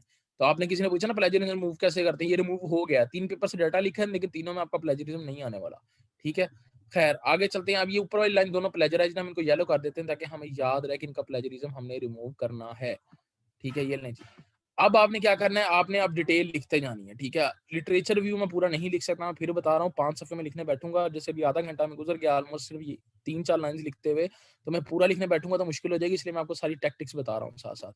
आपने क्या किया, पहले एलजी के बारे में लिख दिया, फिर आपने बता दिया एलजी के यूजेस क्या क्या हैं, फिर आपने अपने दूसरे कीवर्ड पे आ गया कि बायोएथेनॉल बेसिकली होती क्या है, उसके फैक्ट्स लिख दिए थोड़े से कि दुनिया में उसकी कितनी ज़रूरत है, ठीक है। फाइनेंशियली, इकोनॉमिकली दुनिया वो, हम जैसे आपने सुना ही होगा कि तेल है जी वो राजा है यहाँ का, जैसे सऊदीया के पास तेल है, ठीक है, जिसकी वजह से अल्लाह ताला ने उसको तेल फराहम किया हुआ है कि पूरी दुनिया इसलिए उसके नीचे झुकी हुई है, ठीक है। इवन अमेरिका तक उनके साथ है, सिर्फ इस वजह से कि उनके पास ऑयल की रिजर्व्स हैं, ठीक है। तो बायोएथेनॉल प्रोडक्शन जो इस हद तक इंपॉर्टेंट है दुनिया के लिए, ठीक है। कि जितनी जंगें भी बन हुई हैं इराक वगैरह के, वो भी इसी पे हुई हैं। तो ये देखें, ये आपकी कितनी मस्ट होनी चाहिए, 3 से 5 पेजेस का होना चाहिए, ठीक है। बीएस के लिए 2.5 से 3 पेज भी चल जाते हैं, एमएस के लिए एटलीस्ट 5 पेजेस का होल लिटरेचर रिव्यू, ठीक है। साइनॉप्सिस के अंदर हाँ आप उसको छोटा लिख सकते हो, साइनॉप्सिस के अंदर लोग मैंने देखा है 1-1 पेज का भी लिख के दे देते हैं, वो सिर्फ होता है ना जान छुड़वाने के लिए कि आखिरी हफ्ता रहेगा चलो बस जान ही छुड़वानी है कर दो, तो वो 1 पेज के ऊपर सारा लिटरेचर रिव्यू लिख देते हैं। लेकिन आप ट्राई कर सकते हैं, देखिए छोटा लिखना है तो ये भी काफी है, मैंने इसी 3 लाइन में इसका आधी चीजें बयान कर दी हैं। अगर आप इसी में अभी एलजी की टाइप्स ऐड करोगे, आप इसमें ये बताओगे बायोएथेनॉल के किस बायोफ्यूल की टाइप है, बायोफ्यूल में कितनी चीजें आती हैं, बायोडीजल भी आता है, बायोएथेनॉल भी आता है, फिर बायोएथेनॉल क्यों इंपॉर्टेंट है, फिर उसके बाद आ जाता है कि अच्छा उसका फैक्ट्स लिख दिए हैं। फिर ये आप ये भी लाइन आप रिसर्च आर्टिकल्स में लिखा होगा कहीं ना कहीं लाइंस में कि दुनिया की इकोनॉमी के लिए कितना जरूरी है। अब हम यहाँ पे सिर्फ लिख देते हैं बायोएथेनॉल इकोनॉमी। देखें इसी तरह आपने लाइंस को सर्च करना है, ये देखें आप इकोनॉमी लिखेंगे वो बता देगा कि आपकी इकोनॉमी के लिए कितना जरूरी है, वो बता देगा कि ये देख सर्कुलर इकोनॉमी के लिए बायोएथेनॉल, ये होता है कीवर्ड से सर्च करना। मेरे माइंड में एक लाइन आई है कि हाँ ये तो इकोनॉमिकल बहुत इंपॉर्टेंस है इसकी, मैंने वो इकोनॉमी लिख दी और उसके आगे मेरे पास इकोनॉमी से रिलेटेड कितने सारे पेपर्स आ गए, ठीक है। अब मैं इनमें से कोई भी उठा लूंगा, मैं उसको अपनी लाइन में लिखूंगा कि bioethanol is a sustainable energy and very important for circular economy, वो लिख के और मैं यहाँ पे साइड कर दूंगा, और साइड करने के बाद मैं यहाँ पर आके साइड कर दूंगा, मेरी एक लाइन एक्स्ट्रा होगी। इस तरह से आपने अपना लिटरेचर भी लिखना है, अपने दिमाग को भी यूज करना है थोड़ा सा, सिर्फ ये नहीं यूज करना कि हाँ भाई लकीर के फकीर बन के कॉपी पेस्ट मारा, छापा मारा, उसको कन्वर्ट। अब मैंने आपके सामने बैठे बैठे मैंने दिमाग यूज किया है कि हाँ यार सारी दुनिया ऑयल रिजर्व्स पे चल रही है, तो बड़ी इंपॉर्टेंट चीज है, तो मैंने उसको जाके सर्च किया इकोनॉमी को और वहां पर इकोनॉमी आ गई, ठीक है। और मैंने उससे रिलेटेड उनको 2-3 पेपर्स को पढ़ा, ये नहीं कि पहला पेपर उठा के साइड करते हैं, पेपर की एटलीस्ट समरी पढ़े, आपको पता लग जाए उस पेपर में है क्या, उसको अपने अल्फाज में लिखा। मैंने सिर्फ उसका टाइटल पढ़ा है, मुझे इस वक्त नहीं पता क्या है। मैं यहाँ पे लिखता हूँ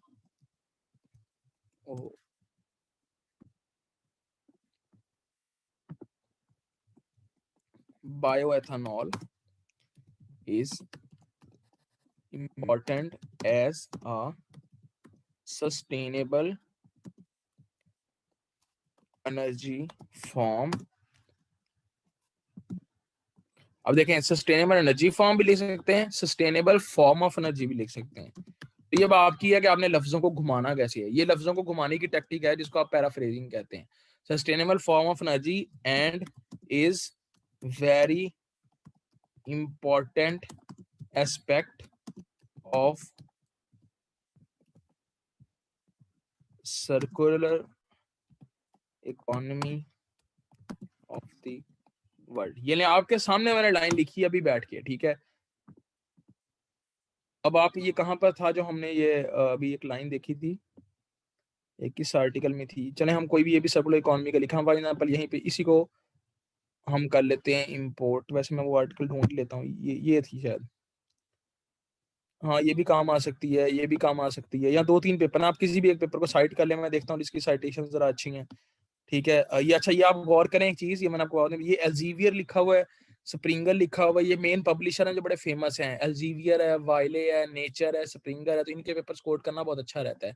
ये देखें ऊपर वाइले भी है, अब ये वाइले है, ये एल्जीवियर है, ये स्प्रिंगर है, ठीक है। यहाँ पर देख लें इसका ये डीएस स्पेस है, अभी आपको नहीं पता डीएस स्पेस इतना फेमस है कि नहीं, इसकी अभी तक साइटेशन नहीं आई 2020 के, तो आप क्या करोगे, आप इन तीनों में से कोई साइट कर सकते हो, ठीक है।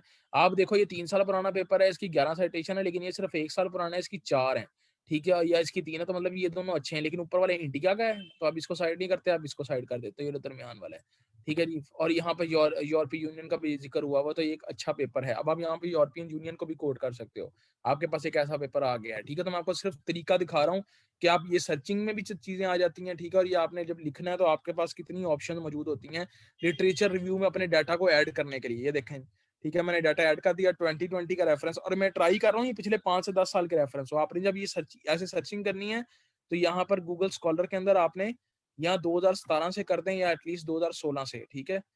आप 2017 से करेंगे, 5 साल, 2017 से ये 4 या 5 साल बन रहे हैं, ठीक है। तो आपके पास लेटेस्ट आर्टिकल्स यहाँ शो हो रहे होंगे, ठीक है, जितने भी शो हो रहे होंगे। तो आपने इस तरह अपना लिटरेचर रिव्यू लिखते जाना है। अब तो ये बात हो गई इंट्रोडक्शन की कि आप ये इंट्रोडक्शन लिखा है, अब स्पेसिफिक की तरफ कैसे जाना है। आपने पहले बता दिया एलजी का, उसको कनेक्ट कर दिया बायोएथेनॉल से, यहाँ तक आपको समझ आ गई ना, मुझे यस और नो कर दें, ठीक है। अब ये नीचे वाली लाइंस का प्लेजरिज्म रिमूव हो चुका है क्योंकि हमने इसको अपने अल्फाज में लिखा है। ये आपको थोड़ा सा आइडिया हो जाएगा मैंने अपने अल्फाज में कैसे लिखा है आपके सामने, ठीक है। यस या नो कर दें जल्दी से ताकि मुझे आइडिया हो जाए। आपको अगर कहीं कंफ्यूजन है तो आप पूछ भी सकते हैं, ठीक है। अब ये देखें, एक लाइन है, ये एक पैराग्राफ है, ये विदाउट प्लेजरिज्म लिखा, अगर इसको कोई पढ़े, bioethanol can be produce from rice residues, citation, ठीक है, फिलेबाइटस fungi species, citation, and algal species, citation. एक लाइन कितनी प्यारी लाइन लिखी है कि आपने 3 साइटेशंस बयान की हैं, और ये जाहिर करी कि आपने आर्टिकल्स को पढ़ा है। ये नहीं है कि आपने अभी ऊपर वाली लाइंस को देखें, 3 लाइंस हैं, एक साइटेशन, एक लाइन है और लंबी सारी लाइन के अंदर एक साइटेशन, ठीक है। अभी वो जाहिर कर रहा है कि हाँ इस तरह की लाइन भी ठीक है, लेकिन वो शायद अभी बगैर देखे कोई कह सकता है कि छापा मारा होगा, इसको देखे कोई ये नहीं कह सकता छापा मारा होगा। ये जो पहली लाइन है उसको पता लग रहा है कि आपने 3 डिफरेंट आर्टिकल्स को पढ़ के, और इस तरह अपनी पेपर के अंदर एटलीस्ट अगर एक पैराग्राफ लिख रहे हैं तो उस पैराग्राफ में 1 से 2 लाइन इस तरह की लिखा करें। 7-8 लाइन का पैराग्राफ है तो एटलीस्ट एक लाइन इस तरह की लिखा करें जिसमें 2 कम से कम आपके रेफरेंसेस आ रहे हो। आप नीचे वाली लाइन के अंदर भी 2 डाल सकते हो, is a sustainable form of energy. अब ये लाइन पता नहीं कितने पेपर्स में बोली होगी कि it is a sustainable form of energy. कोई पेपर खोले जिसपे लिखा हो सस्टेनेबल फॉर्म ऑफ एनर्जी, या आप सस्टेनेबल एनर्जी लिख दें, ठीक है, जाके वहां से कोई पेपर उठाएं, उसकी साइटेशन उठा के यहाँ कर दें। मिसाल के तौर पे अभी यहाँ पर देख लेता हूँ, मैं लिख देता हूँ इधर सस्टेन। अब आपने लाइन पहले लिख ली है, लेकिन आप चाहते हो आपके पास ये सस्टेनेबल प्रोडक्शन ये यीस्ट पे आ गया है, ठीक है। और overview of Instagram for sustainable bioethanol production sustainable, हम यहाँ एलजी लिख देते हैं क्योंकि हम एलजी बल्कि नहीं, हम बायोएथनॉल की बात कर रहे हैं ना कि सस्टेनेबल फॉर्म है। अब ये वाला पेपर भी उठा सकते हो ऊपर, ठीक है। नहीं तो आप अगर एलजी से रिलेटेड करना चाहते हो तो आप एलजी लिख लो, ठीक है। वो एलजी के हिसाब से आ गया कि हाँ एलजी जो है ना वो भी अल्कल बायोमास जो है वो सस्टेनेबल फॉर्म ऑफ एनर्जी है, ठीक है। लेकिन हम वो इस वाला पेपर उठा लेते हैं क्योंकि हम सिर्फ एनर्जी की बात कर रहे हैं, ठीक है। ये रिव्यू आर्टिकल आप इसे उठा सकते हो। जब आप जनरल चीजें लिख रहे हो वो आप रिव्यू आर्टिकल से लिख सकते हो, लेकिन जब आप कंपैरिजंस करोगे दो आर्टिकल्स का आपस में, वो मैं बताता हूँ आगे कैसे करना है। तो वो आपने रिसर्च आर्टिकल उठाना है, ठीक है। आपने कॉपी किया, कॉपी करके यहाँ से सस्टेनेबल फॉर्म ऑफ एनर्जी और यहाँ पर आपने इसको साइट कर दिया, ठीक है। ये लें दी, ये साइटेशन आ दी। And is very important circular economy of the world. ये आपका एक पैराग्राफ, इसके अंदर 3 और 2 5 साइटेशंस आ गई हैं, ठीक है। ये मैं आपको बता रहा हूँ, अगर आप पैराग्राफ बेस्ट वे में लिखो 10 आउट ऑफ 10 लिखो तो उसका तरीका क्या है। एक ही पैराग्राफ के अंदर आपकी 5 साइटेशन मौजूद है और डाटा पढ़ने में भी अच्छा लग रहा है कि आपने कहीं ना कहीं रीड किया। अंधे को नजर आ रहा है कि इसमें कोई प्लेजरिज्म नहीं होगा। क्यों नहीं होगा? एक तो आपने अपने अल्फाज में लिखा है, लोग पूछ पूछ के थक जाते हैं ये कैसे रिमूव करते हैं, कैसे रिमूव करते हैं, इस तरह रिमूव करते हैं, ठीक है। फॉर एग्जाम्पल हो सकता है इनके ऊपर भी आ जाए, मैं ये नहीं कह रहा ये 100% वो हो जाएगा, हो सकता है वो इन लाइंस में से किसी के ऊपर पूरा का पूरा डाल दे, तो आप उसको दोबारा कन्वर्ट कर सकते हो। अभी हम इसका भी चेंज करते हैं, फिर मैं आपके सामने इनका प्लेजरिज्म चेक करता हूँ, आपके सामने करूंगा चेक, आपको पता लगे कैसे करते हैं, ठीक है। तो आपके सामने चेक करता हूँ, आपको आइडिया हो जाएगा अच्छा इतना प्लेजरिज्म। अगर तो प्लेजरिज्म आया हम उसको दोबारा रिमूव करेंगे। मैं श्योर नहीं हूँ कि इसमें प्लेजरिज्म नहीं है, मैंने आपके सामने भी 2 मिनट में चेंज किया, हो सकता है इसमें प्लेजरिज्म आ जाए। अभी हम ऊपर वाली लाइंस को, मैं पहले को तरीका बता दूंगा आपने आगे क्या लिखना है। इंट्रोडक्शन दे दिया, अब आपने जाना है स्पेसिफिक चीजों की तरफ। स्पेसिफिक चीजों की तरफ कैसे जाना है? ये जो चीजें अगर आप इनको लिखना स्टार्ट करोगे ऑलमोस्ट आपका ना एक पेज बन जाएगा, जितनी मैं आपको डिटेल बताई आपको टॉपिक की। कि पहले एक टॉपिक को इंट्रोड्यूस करो, उसकी थोड़ी सी हिस्ट्री बताओ, उसके कुछ फैक्ट्स बताओ, फिर अपने दूसरे कीवर्ड को इंट्रोड्यूस करो, उसके फैक्ट्स बताओ, उसकी हिस्ट्री बताओ। जैसे ये हिस्ट्री भी बताई हुई है, इकोनॉमी के लिए इंपॉर्टेंट है, ये भी बताया कि कहाँ कहाँ से हासिल हो सकता है, सोर्सेज क्या है, ठीक है। हर बंदे का अपना टॉपिक अपने हिसाब से वो करता है, ठीक है। और इसके लिए अगर आपको ना समझ आ रहा हो तो कोई भी रिव्यू आर्टिकल पढ़ो, और उस रिव्यू आर्टिकल को पढ़ने के बाद आपको आइडिया हो जाएगा कि आपने कैसे करना है। सेकंड चीज क्या है, आपने उन दोनों को लिंक करना है। अब आपने जो सेकंड पेज शुरू करना है वो ऐसे शुरू करना है कि एलजी सिर्फ, अब आपने छोड़ देना है कि वो फंजाई से बनी है और राइस से बनी है। फिर जो आपके पेपर सर्च करने हैं आपने सिर्फ एलजी और बायोएथनॉल के सर्च करने हैं, जिसमें एलजी का और बायोएथनॉल का जिक्र हो, ठीक है। फिर आपने क्या करना है, उन दोनों को लिंक करना है कि जी हम बायोएथनॉल एलजी से बना सकते हैं। फिर आपने रिसर्च आर्टिकल सर्च करने हैं। रिसर्च आर्टिकल कौन से सर्च करने हैं? जिसके अंदर ये डिटेल दी गई हो कि हमने, अभी हम सिर्फ लिटरेचर रिव्यू की बात करें, अभी हम किसी और टॉपिक पे नहीं गए। आपने ये ऐसे रिसर्च आर्टिकल सर्च करने हैं जिसके अंदर बताया गया हो कि किसी ने एलजी प्रोड्यूस किया, बायोएथनॉल प्रोड्यूस की है एलजी से। अब हम जाके देखते हैं रिसर्च आर्टिकल। अब हमें ढूंढने हैं research article bioethanol production from LG. मैं रिसर्च लिख देता हूँ, इसका फायदा तो नहीं होता, ढूंढना पड़ता है। ये रिव्यू आ गया, ये आई थिंक नहीं,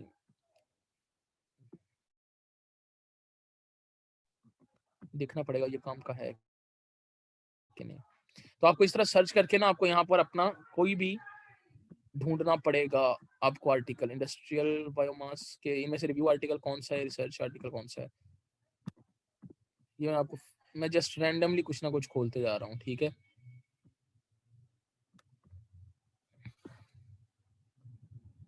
अच्छा भी लोग आ रहे हैं,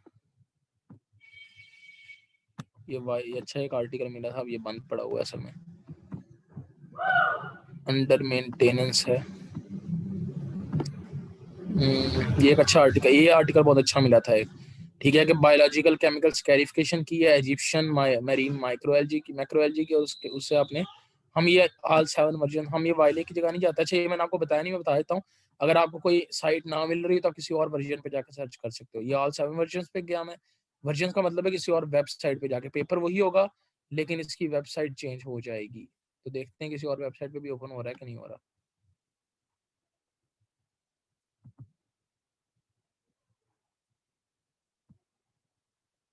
अच्छा तब तक हम दूसरे देख लेते हैं। ये आई थिंक ये रिव्यू आर्टिकल ही होगा कि रिसर्च होगा, नहीं ये रिसर्च आर्टिकल है। ये देखें आपको एब्स्ट्रैक्ट ही पता लग गया, उसने पूरे उसके रिजल्ट्स वगैरह दिए हुए। फॉर एग्जांपल आपने ये वाला जो है ये डाउनलोड कर लिया आर्टिकल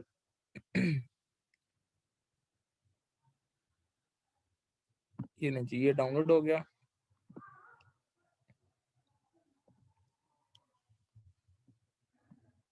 हाँ ये देखें रिसर्च आर्टिकल, उसने पूरे मटेरियल एंड मेथड्स दिए हुए हैं, ठीक है, और उसके बाद उसने उसकी डिटेल लिखी हुई है, रिजल्ट्स एंड डिस्कशन किए, तो इससे आपको पता लग गया it is an research article. और ये इसका एब्स्ट्रैक्ट जो है वो कॉन्फ्रेंस के अंदर भी प्रेजेंट हुआ हुआ है, ये देखें, ठीक है, यहाँ से आपको आइडिया हो रहा है, ये देखें ऊपर लिखा हुआ है।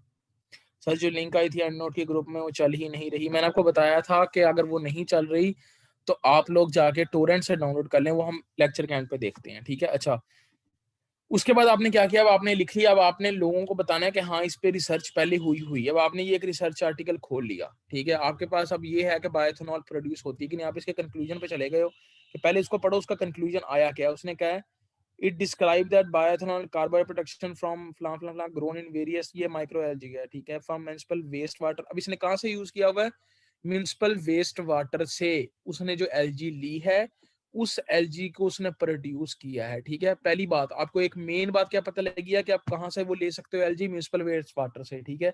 तो आप ये पहली लाइन लिख सकते हो जाके कि मैं आपको सामने लिख के दिखाता हूँ, एलजी obtained from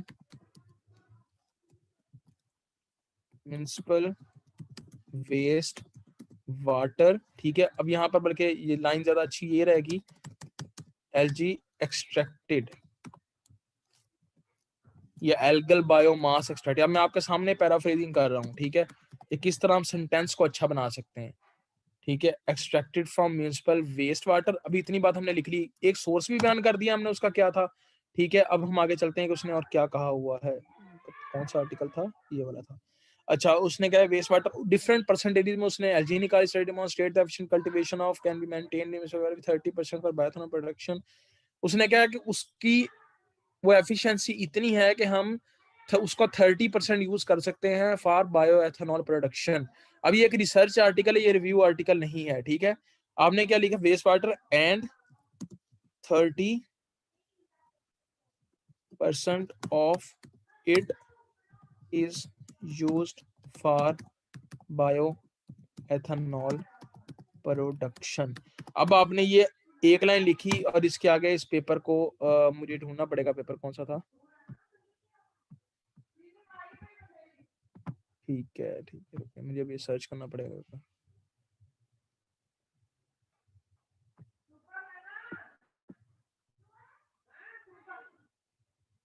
ये वाला था, ठीक है, इसको आपने साइड कर दिया, 2018 का पेपर है, ठीक है।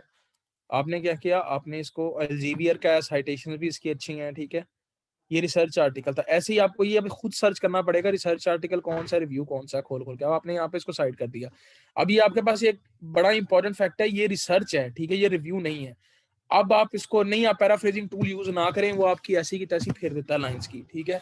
और उससे कभी भी आपका, देखिए मैं आपके सामने पैराफ्रेजिंग कर रहा हूँ, कितना मुश्किल है पैराफ्रेज करना, आपके सामने किया, कुछ मुश्किल था इसमें नहीं। आपने उसका सिर्फ कंक्लूजन पढ़ा है, अभी अभी मैं सिर्फ कंक्लूजन की बात कर रहा हूँ। पेपर पढ़ने का तरीका है कि आपने पहले कंक्लूजन पढ़ा, आपको पता लग गया उसके पेपर में उसने एक्सट्रैक्शन कैसे की है।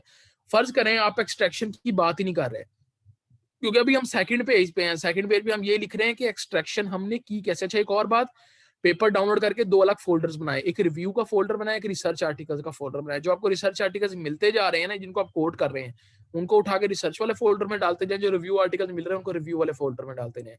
जब आपने जनरल बातें करनी है, जैसे ये भी एक जनरल बात है कि वेस्ट वाटर से उसने एक्सट्रैक्ट किया और उससे बायोएथेनॉल प्रोड्यूस किया, ठीक है। डिफरेंट सोर्सेज, अब आप सोर्सेज का जिक्र करोगे कि अच्छा एलजी वेस्ट वाटर से भी मिल सकती है, एलजी उसने जी अब आप आर्टिफिशियली कोई पेपर ढूंढोगे जिसके अंदर आर्टिफिशियली कल्टीवेशन हुई होगी, आप उसका भी जिक्र करोगे, ठीक है।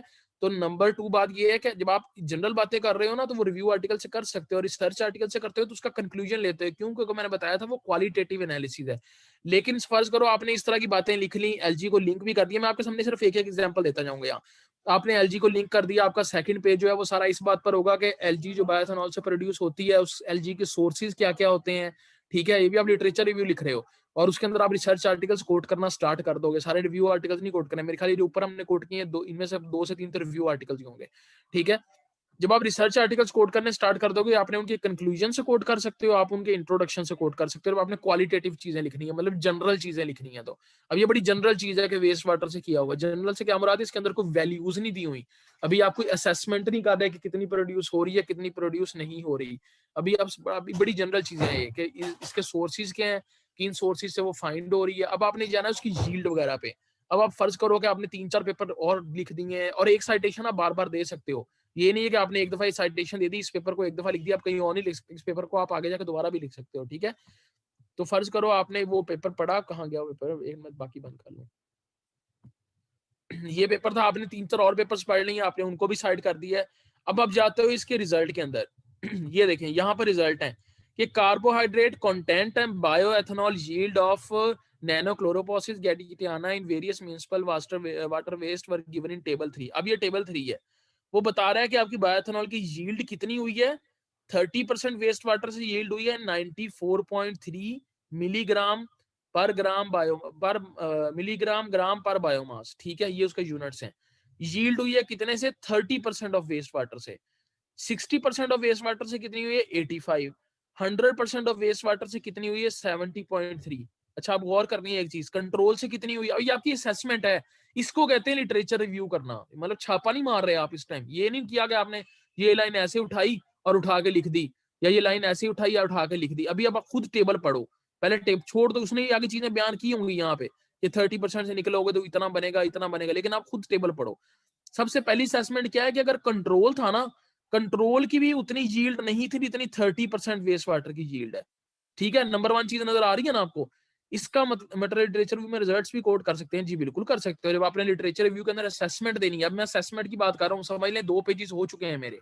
पहले पेज में मैंने जनरल इंट्रोडक्शन दिया, दूसरे पेज में उन दोनों कीवर्ड्स को आपस में लिंक कर दिया, मैंने बता दिया। पूरा पेज ही सेकंड ये था कि बायोएथेनॉल का एलजी से क्या लिंक है, बायोएथेनॉल एलजी से प्रोड्यूस होती है तो उसके सोर्सेज क्या क्या हैं जहां से हम एलजी ले सकते हैं बायोएथेनॉल प्रोड्यूस करने के लिए।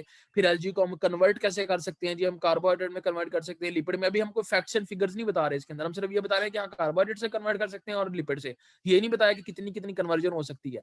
उसके सेकंड पेज के लास्ट में आकर बता दिया कि हाँ 2 तरह से हम 30% वेस्ट वाटर भी लोगों ने लिया, 60% भी, 100% भी।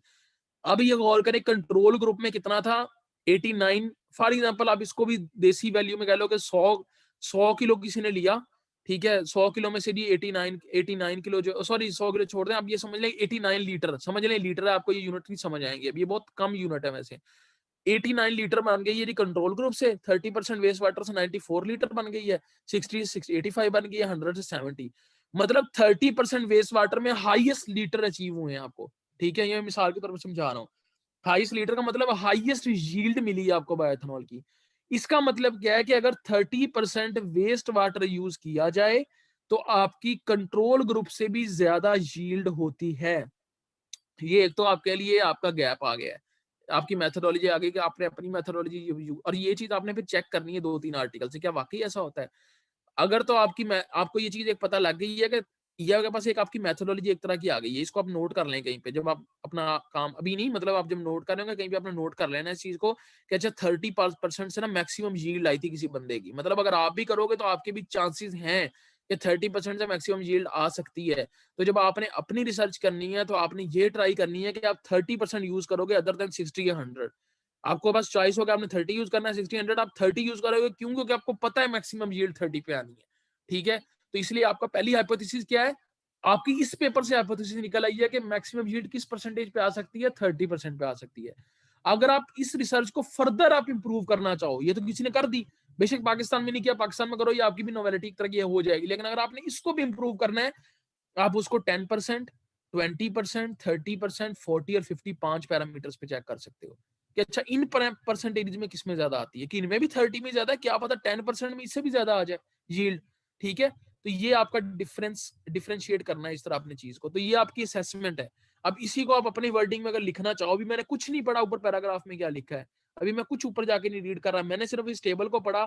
अब मैं उस टेबल को, ये मेरा 3rd पेज स्टार्ट होने लगा है, मैं उसकी असेसमेंट पे जाने लगा हूँ, मैं इस टेबल को अपनी जुबान में लिखने लगा हूं। मैं लिखूंगा algae produced from 30% waste water yield maximum then control, ठीक है, maximum control and other parameters of 60% and 100% of waste water. ये ले जी, मैंने एक लाइन के अंदर ये असेसमेंट, पूरे टेबल की एक असेसमेंट अपने अल्फाज में बयान कर दी, और ये जो ऊपर वाली साइटेशन थी, ठीक है, मैंने उसी को दोबारा यहाँ पर साइट कर दिया। फॉर एग्जाम्पल ये तो दूसरे पेज में दी थी ना, ये थर्ड पेज है आपका।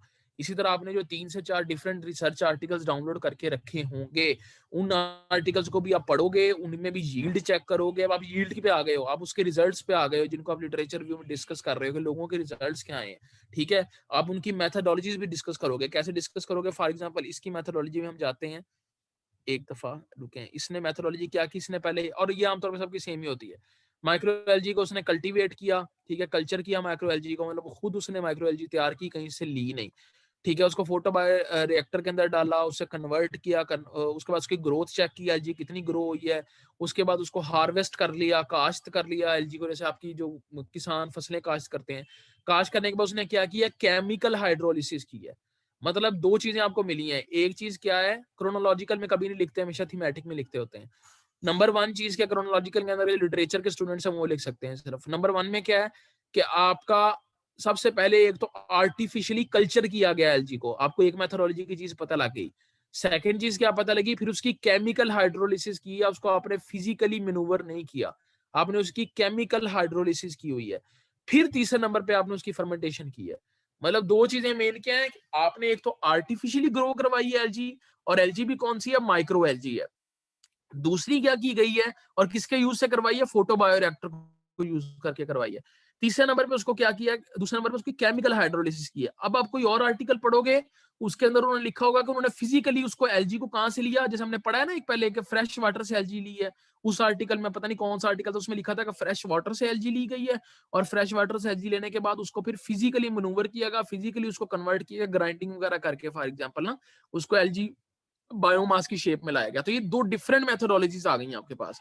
एक मेथोडोलॉजी आपको ये बता रही है कि उसने इस वे में किया है, दूसरी, इसलिए मैंने कहा था आपको बहुत सारे पेपर्स रीड करने पड़े। देखिए रीड करना मुश्किल नहीं, मैं आपके सामने रीड कर रहा हूँ, मैंने इसके अंदर कुछ नहीं किया, अभी कुछ नहीं पढ़ रहा मैं इसके अंदर उन डिटेल क्या लिखी, मैं सिर्फ उनकी हेडिंग से बात समझ रहा हूँ कि वो कहना क्या चाह रहे हैं।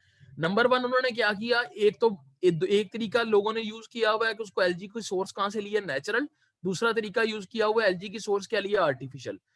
दूसरी चीज क्या, कई लोगों ने फिजिकली इसको ग्राइंड कर किया, फिजिकली मनूवर किया हुआ है, कई लोगों ने इसको केमिकली ग्राइंड किया। तो आप ये सारी मेथोडोलॉजी से लिखोगे, ठीक है, कि LG can be obtained from natural sources, natural से जिन जिन लोगों ने किया उसकी एग्जांपल दें कि वो वेस्ट वाटर से उन्होंने उठाई, ठीक है, उन्होंने उसको कल्टीवेट किया, ये भी एक तरीका है, आर्टिफिशियली बनाई, वो भी एक तरीका है, ठीक है।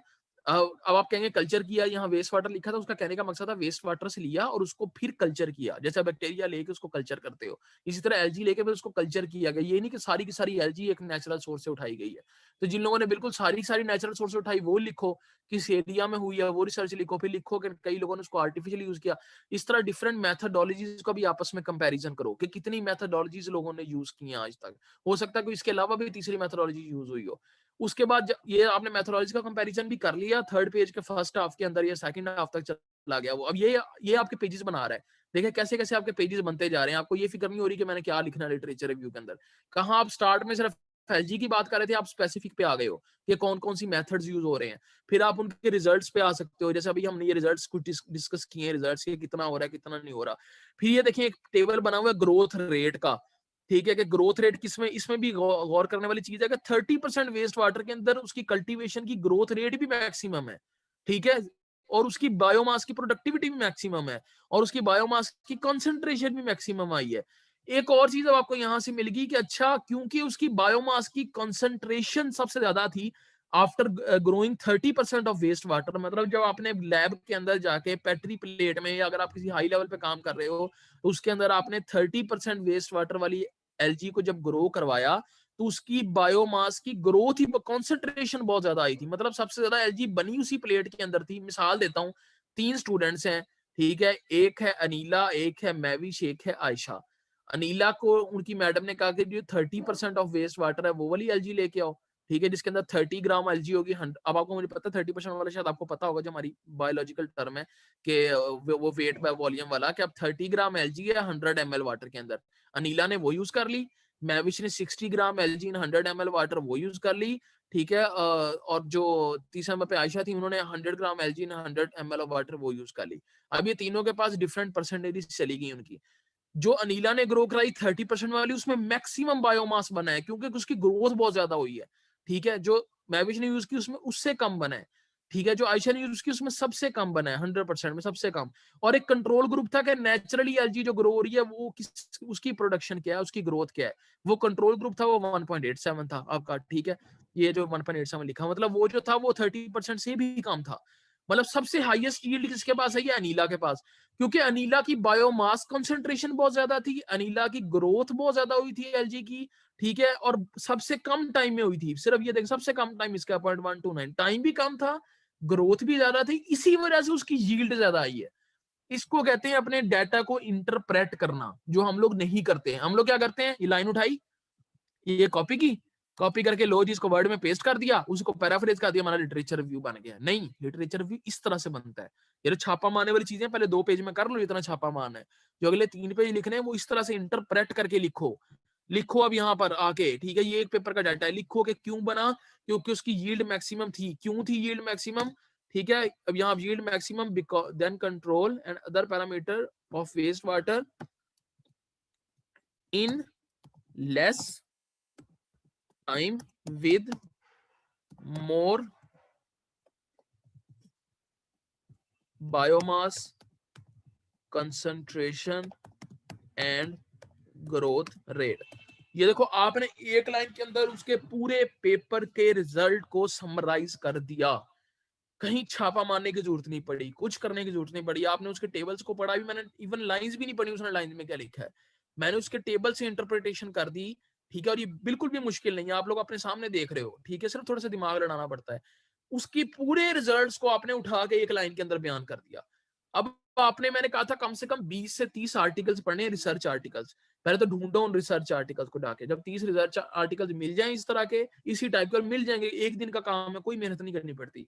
ठीक है, बल्कि मेहनत करनी पड़ती है, खपना पड़ता है, लेकिन उतना मेहनत नहीं जितना आप सोच के बैठे होते हैं कि पता नहीं कितना टाइम लग जाएगा। ठीक है, एक दफा आप करना सीख जाओगे, जैसे आपने इसको इंटरप्रेट करना सीख लिया, इस तरह के आप 100 पेपर आ जाएंगे ना, आप 100 के 100 को इंटरप्रेट करना सीख जाओगे। ठीक है, आपने एक पेपर पढ़ा, फिर दूसरा पेपर पढ़ा, फिर तीसरा।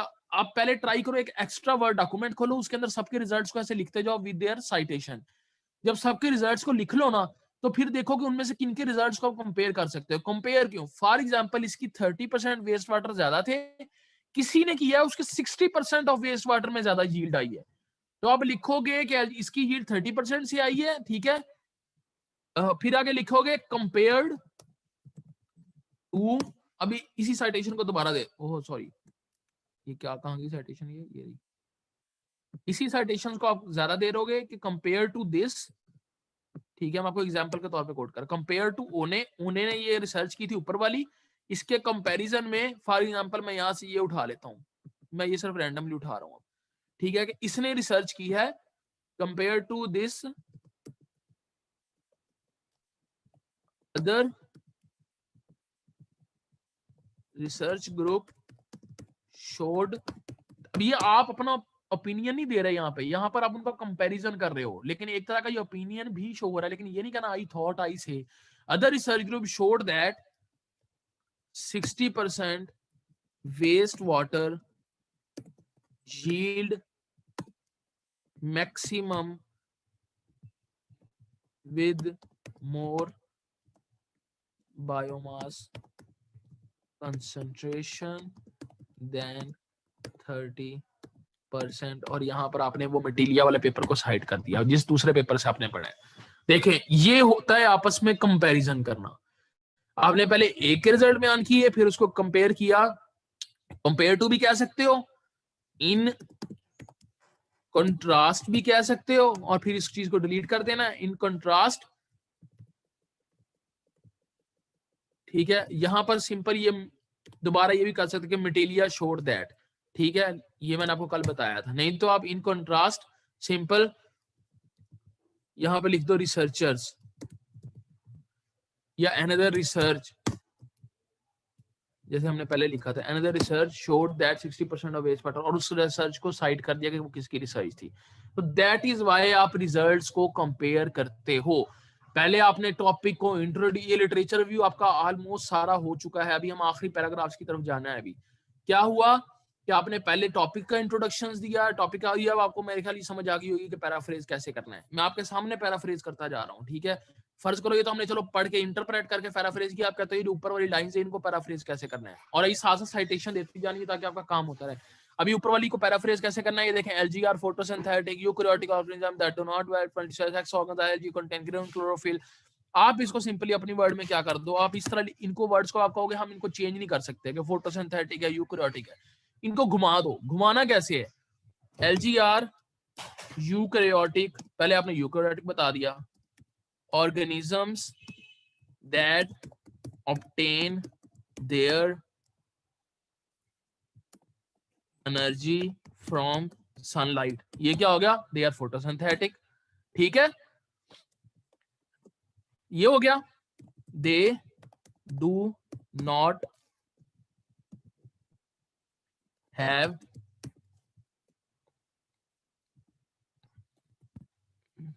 their multicellular sex organs, ठीक है। ये ले जी एक पूरी लाइन हो गई। लाइन वही है, उसको आपने दो लाइंस में कन्वर्ट कर दिया एक लाइन को, और उसको डिफरेंटली आपने अपने हिसाब से बता दिया। बात वही है, आपने उसको अपनी वर्डिंग में लिखा। कहां मुश्किल है पैराफ्रेजिंग करना। पता नहीं कितने लोग आके मैसेज करते हैं जी ये पैरा कैसे रिमूव करते हैं प्लेजरिज्म, कैसे रिमूव करते हैं प्लेजरिज्म, ऐसे रिमूव करते हैं प्लेजरिज्म। आगे पढ़ लें, all LG contain green chlorophyll, आप इसको लिख दो ग्रीन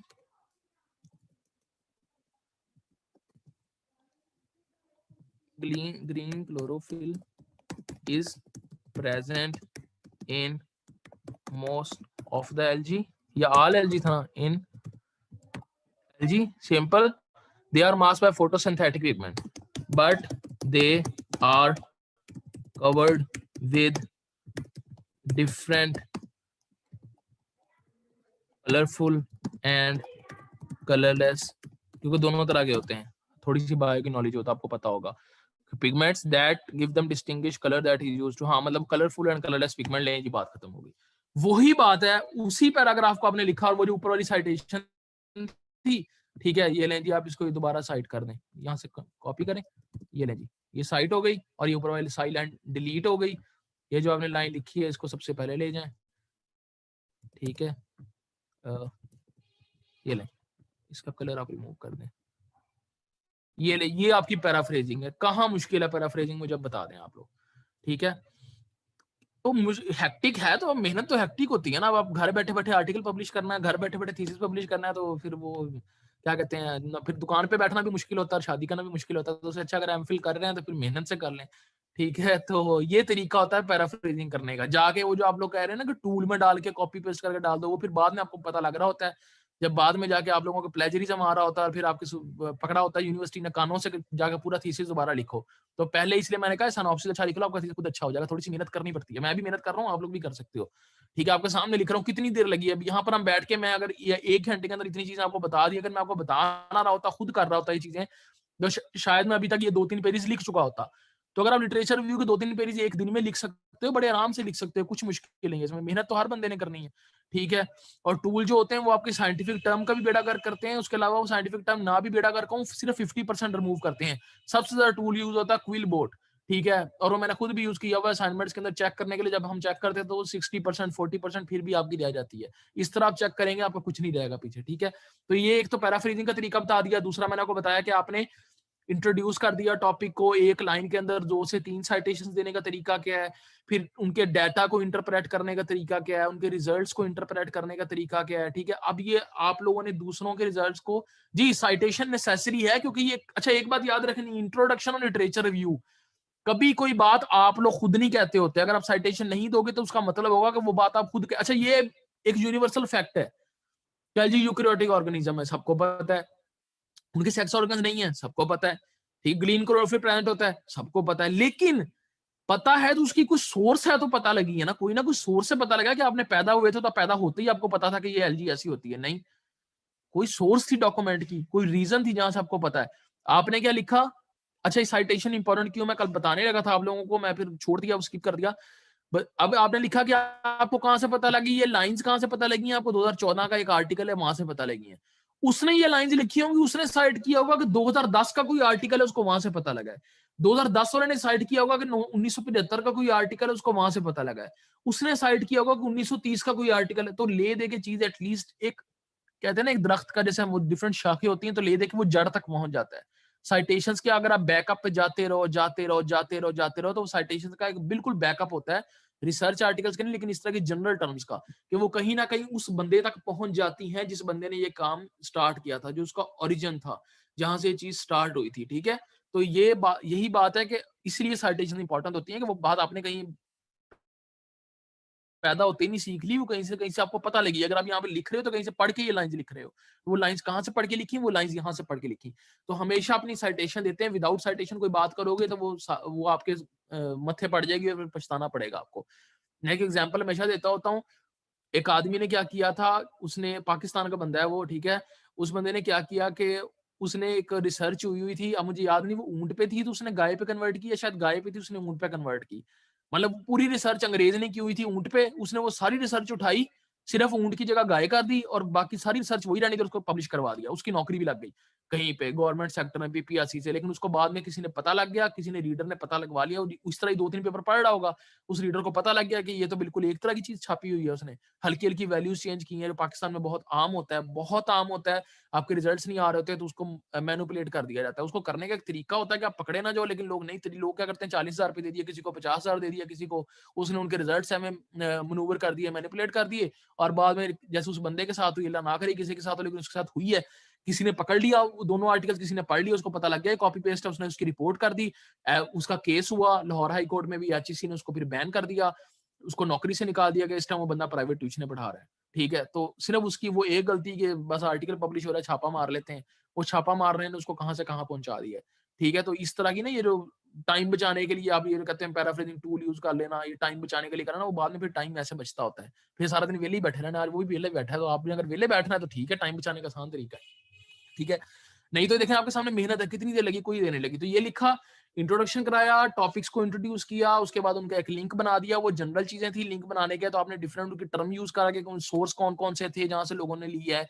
ठीक है, ये वही हेडिंग्स है जो आपने किसी रिव्यू आर्टिकल में पढ़ी थी, कि सोर्स कौन कौन से थे जहां से लोगों ने ली है, लोगों ने लेने के बाद उसको फिर कौन कौन सी मैथडोलॉजीज यूज की हैं, जिसमें आपके सामने मैथडोलॉजीज बयान की, फिर उनके बाद उनके किस किस तरह के रिजल्ट्स आ रहे थे, रिजल्ट्स आने के बाद उसको किस किस तरह आपने रिजल्ट को इंटरप्रेट किया, जैसे 30% और 60% वाली आपके सामने एग्जांपल डाली है मैंने। ठीक है, कि आप डिफरेंट, और कई हो सकता है 100% पे ज्यादा आ रही हो, फिर कई लोगों की हो सकता है 10% पे ज्यादा आ रही हो, कई लोगों की 20 पे ज्यादा आ रही हो, फिर आपने इस तरह डिफरेंट रिसर्चेस को पढ़ना है। हो गया, आपके 2 से 3 पेजेस लिखे गए। ठीक है, फर्ज करो आपने 3 पेज या 4 पेज लिख लिया, अब आप पे आप कितनी स्टडी करते हो, जितना आप ज्यादा स्टडी करोगे उतने आपके पेज भी ज्यादा हो जाएंगे, उतनी आपकी क्वालिटी आएगी डॉक्यूमेंट की। अब ये कोई पढ़ रहा होगा, लिटरली उसको लग रहा होगा पता कि आपने क्वालिटेटिवली ये पढ़ा है, आपने उसको ध्यान से पढ़ा है। ठीक है, उमेर 3 से 5 पेजेस का होगा, मैंने पहले बताया था। ठीक है, इवन आफ्टर साइटेशन, हाँ हाँ नेसेसरी है, साइटेशन ये ऊपर भी देनी नेसेसरी, और ये नीचे भी रेफरेंसेस आ रहे हैं, देखिए ऑटोमेटिकली वहां कोट होते जा रहे हैं। ठीक है, तो ये दोनों जगह नेसेसरी होता है। ठीक है, ये नीचे वाले इसलिए होते हैं कि अब वो जिसने ऊपर, अब किसी को क्या पता कि ओने कौन है, ओने कौन है जी, वो जाएगा नीचे ओने कौन है। ठीक है, अच्छा जी उसने ये पेपर लिखा है, ये वाला, ये नाम है पेपर का, तो इसलिए वो उसकी डिटेल के लिए होता है। यहाँ पे आप डिटेल नहीं लिख सकते। अच्छा, आपने पूरा पेपर लिख लिया, अब आ जाती है आपके बारी लिटरेचर रिव्यू के, और मैं लिटरेचर रिव्यू पे सिर्फ आज का दिन इसलिए लगा रहा हूँ कि सबसे इंपॉर्टेंट ये चीज है। अगर आपका लिटरेचर रिव्यू लिखा गया, समझ लो आपका इंट्रोडक्शन भी लिखा गया, समझ लो आपका एब्स्ट्रैक्ट भी आधे से ज्यादा बन गया, समझ लो आपको आपकी मेथोडोलॉजी, अब देखो आपने ये किया है, आपको पता लग गया मेथोडोलॉजी कौन कौन सी हो सकती है, कौन सी हो सकती है बताएं। हमने 2 अभी मेथोडोलॉजी देखी। नंबर 1, सोर्स कहां से ले सकते हो, नेचुरल ले सकते हो, आर्टिफिशियल ले सकते हो। नंबर 2, सैंपलिंग पता लग गई, हमने बात की ना सैंपलिंग कैसे हो सकती है। हाँ, अब सैंपलिंग कितनी करनी है वो आप पे है, कि आपने कितने परसेंट वाली यूज करनी है, लेकिन आपको पता लग गया कि 30% वाली एक की ज्यादा है या 3-4 की। हम बताता हूँ कंक्लूजन कैसे करना है, रुके। अभी मैं सिर्फ बात इस बात पे कर रहा हूँ कि आप लोगों के पास क्या क्या आ गया, आपके पास प्रपोज मैथोडोलॉजी आ गई है, आपने 15 से 20 पेपर्स पढ़ लिया, आपको उनका कंक्लूजन पढ़ लिया, उनको आपने कोट कर दिया, तो आपने जब स्टडी किया आपको खुद पता लग जाएगा कि कौन सी ज्यादा अच्छी टेक्निक है, कौन सी टेक्निक से ज्यादा अच्छे रिजल्ट्स आते हैं। आपको अब आपने देखा ना, आपको यील्ड ज्यादा चाहिए या क्वालिटी अच्छी चाहिए? अगर क्वालिटी अच्छी चाहिए तो वो किस टेक्निक से ज्यादा अच्छी क्वालिटी आती है? अगर यील्ड अच्छी चाहिए तो किससे यील्ड ज्यादा अच्छी आती है? फर्ज करें अगर वो हम कहते हैं 60% की यील्ड तो कम है लेकिन उसकी क्वालिटी बहुत अच्छी है। क्वालिटी अच्छी होने का क्या मुराद है कि वो जो पेट्रोल है ना वो 1 लीटर में 70 किलोमीटर तक गाड़ी चलाता है। लेकिन जो 30% वाला वो आया तो 1.5 लीटर है लेकिन वो गाड़ी 20 किलोमीटर चलाता है। अब फर्ज करो अब मैं बड़ी देसी एग्जांपल इसलिए दे रहा हूँ कि 30% वाले से 1.5 लीटर बना, 1.5 भी नहीं, आप 2 लीटर कर लो। 2 लीटर बनता है 30% से, 60% से 1 लीटर बनता है। लेकिन 60% का 1 लीटर की क्वालिटी इतनी अच्छी है कि वो 90 किलोमीटर तक चलाता है। 30% वाले की क्वालिटी अच्छी नहीं है, उसके अंदर ऐसी चीजें बच जाती हैं, ऐसा मवाद एक्स्ट्रा बच जाता है कि उसकी क्वालिटी अच्छी नहीं है। वो क्या करता है, वो 20 किलोमीटर चलाता है या 30 किलोमीटर चलाता है। 30 किलोमीटर चलाता है 1 लीटर से, बनता कितना, 2 लीटर। कितना चलाएगा, 60 किलोमीटर, 2 लीटर बन के भी। लेकिन 60% वाला जो है वो कितना लीटर, 1 लीटर बना रहा है लेकिन वो एक में 90 किलोमीटर चला रहा है। तो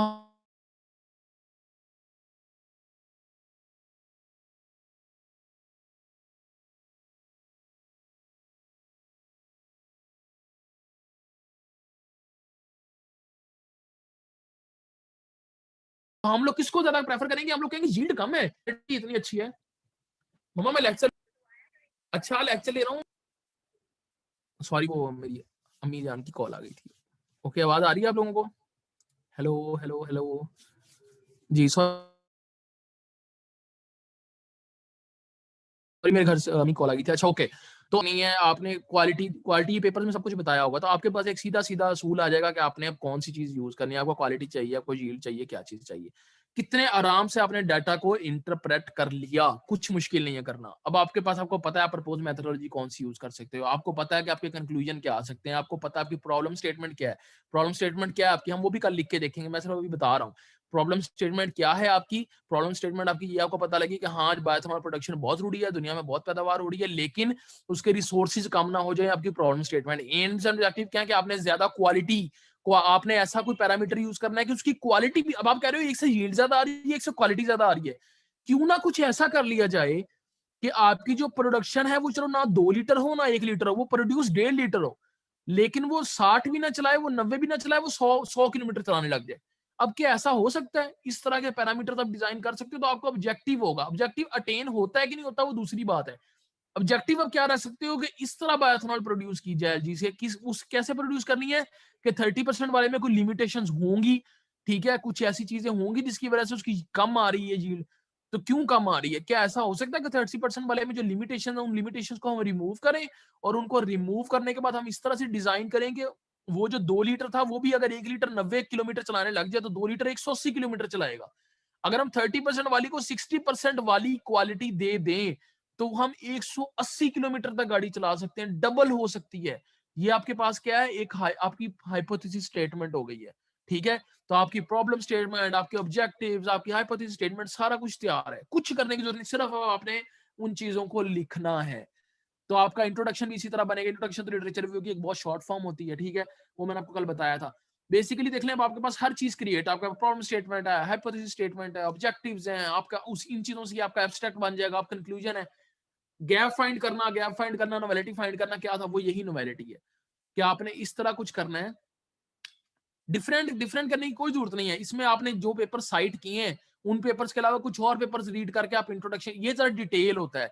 जो लिटरेचर रिव्यू के आपने पहले पेज में लिखना है, वो इंट्रोडक्शन के सिर्फ एक पैराग्राफ के अंदर लिखना है, मतलब आप बेसिक इंट्रोडक्शन। तो वो आप कुछ और पेपर से आप पढ़ लें, वो और जनरलाइज होता है। लिटरेचर रिव्यू का जो पहला पेज होगा ना, उसी को जनरलाइज करके आपने इंट्रोडक्शन का पहला पैराग्राफ बनाना है, ठीक है। जो लिटरेचर रिव्यू का दूसरा तीसरा पेज होगा, मैथडोलॉजीज को डिस्कस कर रहा होगा, डिफरेंट सोर्सेज को डिस्कस कर रहा होगा, उसी को आपने एक पैराग्राफ बना के इंट्रोडक्शन का दूसरा पैराग्राफ बना देना, मतलब एक पैराग्राफ में कन्वर्ट करके। फिर जो लिटरेचर रिव्यू का तीसरा होगा, डाटा इंटरप्रेट किया आपने, उसे कंक्लूजन निकाला, उसे ही आपने गैप फाइंड किया कि इस तरह हो सकता है, इस तरह यील्ड कर सकते हैं, ये हो सकता है, वो हो सकता है, उसको कन्वर्ट करके आपने तीसरा पैराग्राफ इंट्रोडक्शन का बना दिया। डिफरेंट क्या करना है, ये वाले पेपर्स नहीं उठाने, सेम पेपर्स और यूज करने, ताकि आपकी साइटेशंस भी इंक्रीज कर जाए, और डिफरेंट आर्टिकल, जैसे ये लाइन अगर मैंने ये इस आर्टिकल से निकाली है, ये ली ल्यू वाले से कि एलजी क्या होता है, तो आपने कोई और आर्टिकल उठाना है, ये लाइंस आपने उससे ढूंढ के इंट्रोडक्शन के अंदर लिख देनी है। तो ये डिफरेंस होता है दोनों के अंदर, ठीक है।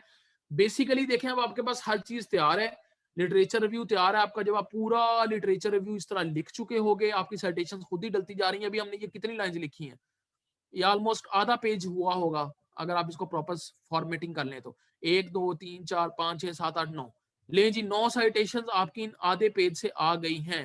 ठीक है, तो आप इससे खुद अंदाजा लगा लो कि आप जो कहते हो ना लिखना शायद पता नहीं कितना ज्यादा मुश्किल है, साइटेशन हम कैसे इंक्रीज करेंगे। साइटेशन इंक्रीज करना बिल्कुल ही मुश्किल होता है। मैं इसकी थोड़ी सी फॉर्मेटिंग कर लेता हूँ। इक्वली जस्टिफाइड कर लिया, टाइम्स न्यू रोमन यूज कर लिया, फॉन्ट साइज 12 कर दिया, इसको एक पैराग्राफ की फॉर्म में ले आए। ठीक है, ले जी, ये आपके मैंने एक एग्जांपल के तौर पे ये लिख दी है जी 3 पैराग्राफ। ये ऑलमोस्ट आपका हाफ पेज बन गया। हाफ पेज के अंदर आपकी कितनी, ये 9 से 10 साइटेशंस आ गई हैं। तो कितना इजीली आप अपनी साइटेशंस, आपने ये देखना कितनी हो रही है साइटेशन, आपने सिर्फ क्वालिटी पे फोकस करना है जी। दोनों बेसिकली सेम थिंग है, डिफरेंस ये लिटरेचर रिव्यू काफी डिटेल्ड होता है, it is like a review article. Introduction सिर्फ आपके टॉपिक का बेसिक इंट्रोडक्शन है। ठीक है, मतलब वो एक बड़ी बेसिक सी चीज है। मिसाल के तौर पे मैं देसी एग्जांपल देता हूँ, बिरयानी की देता हूँ दोबारा। अब अगर कॉल करो आपसे को पूछे जी बिरयानी कैसे बनती है, आपको जी चावल से और गोश्त से बनती है, ये क्या है आपका इंट्रोडक्शन है सिर्फ कि चावल और गोश्त होता है जी बिरयानी के अंदर। कोई पूछे रेसिपी क्या है उसकी, फिर रेसिपी डिटेल होती है। ठीक है, कि पहले ऑयल डालना है, फिर उसमें प्याज डालने हैं, वो उसको प्याज जो है भून जाए, ब्राउन कलर के हो जाए, फिर फलां चीज, फिर फलां चीज, फिर अभी इतना मसाला, इतने नमक, ये वो डिटेल है। तो लिटरेचर रिव्यू क्या है, वो रेसिपी है। लेकिन इंट्रोडक्शन क्या है कि सिर्फ चावल और गोश्त है जी बिरयानी के अंदर, सिंपल। तो इंट्रोडक्शन इतना सिंपल होता है ताकि वो एक आम बंदा सिर्फ उसको पढ़ सके।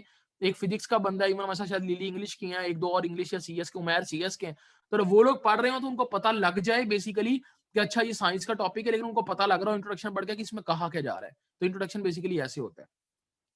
सीधा मुझे समझ नहीं आ रही है कौन किस चीज को रिपीट करने का कह रही है। ठीक है, समझ आ गई इस चीज की सर। फिर थीसिस में पीछे बाकी क्या रह जाएगा बता दिया। थीसिस में नहीं, थीसिस तो आपने और लिखना है, ये आपके साइनॉप्सिस रिसर्च प्रपोजल की बात है। थीसिस में तो आपका पूरी मेथोडोलॉजी रह जाएगी जो आपने खुद काम करना है।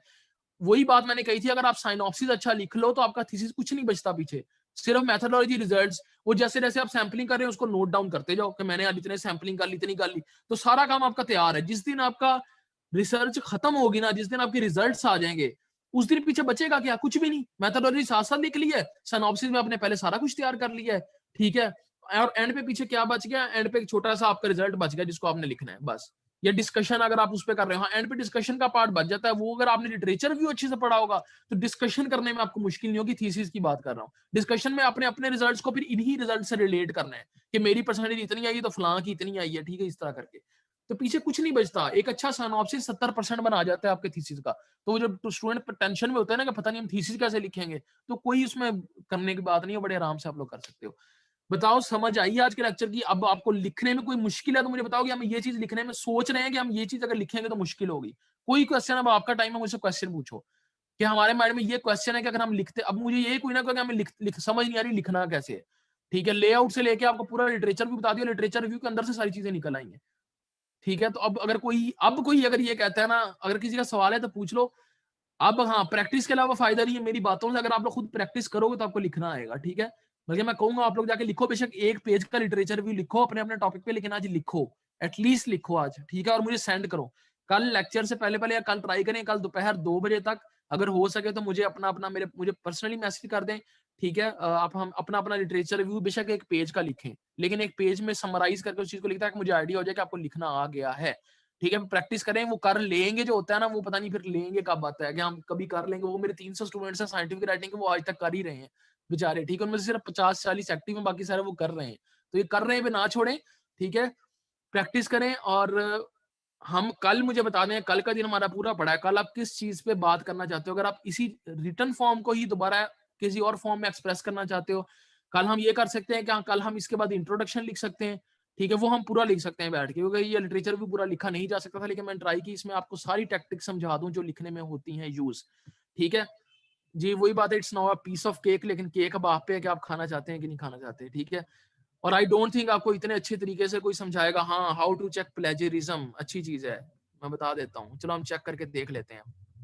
ठीक है, अगर आगे तो मुझे ना कहना कि इसमें क्यों आया, हम उसको रिमूव भी कर लेंगे। Proper template of synopsis, proper template, मैंने उस दिन आपको जो बताया था वो टेम्पलेट ही था बेसिकली। ठीक है, चलें ठीक है, हम प्रॉपर टेम्पलेट लिख लेंगे, मतलब हम पूरा यहीं पर बना लेंगे टेम्पलेट। ये अच्छा आइडिया है। ठीक है ठीक है ठीक है, हम प्रॉपर टेम्पलेट ही कल बना लेंगे। अच्छा, मैं आपको ना चेक कर देता हूँ।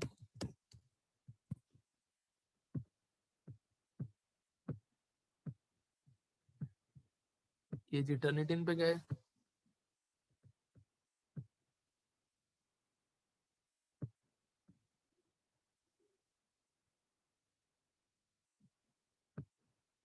डॉक्यूमेंट सेव तो कर लिए ना।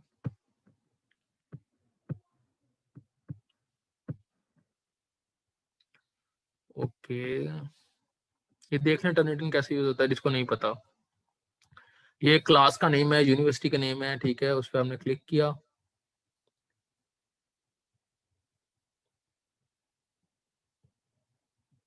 ये आपके टीचर्स ऐसे ही चेक करते हैं आपकी असाइनमेंट्स वगैरह।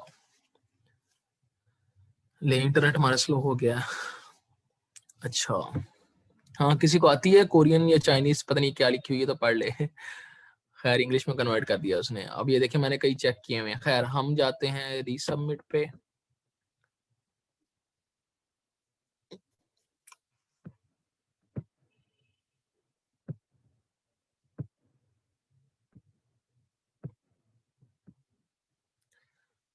जी आप पढ़ें फिर क्या लिखा हुआ है। प्रपोजल अपलोड,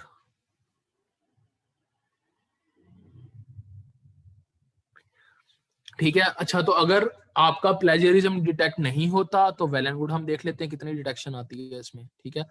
लेकिन ट्राई करें, अगर आपका हो जाता है तो ये नहीं कि घबराने बैठ जाना या सर पकड़ के बैठ जाना कि हो ये तो बहुत प्लेजरिज्म आ गया। जैसे हमने पैराफ्रेज किया था उसी को हम दोबारा रीपैराफ्रेज कर सकते हैं। कई दफा प्लेजरिज्म इस वजह से आ जाता है, दो तीन चीजें देखें। यहाँ लिखा है नो रिपोजिटरी, शायद आपको नजर आ रहा होगा सबको। इसका मतलब है कि आप जो डॉक्यूमेंट चेक कर रहे हो सेव नहीं होती।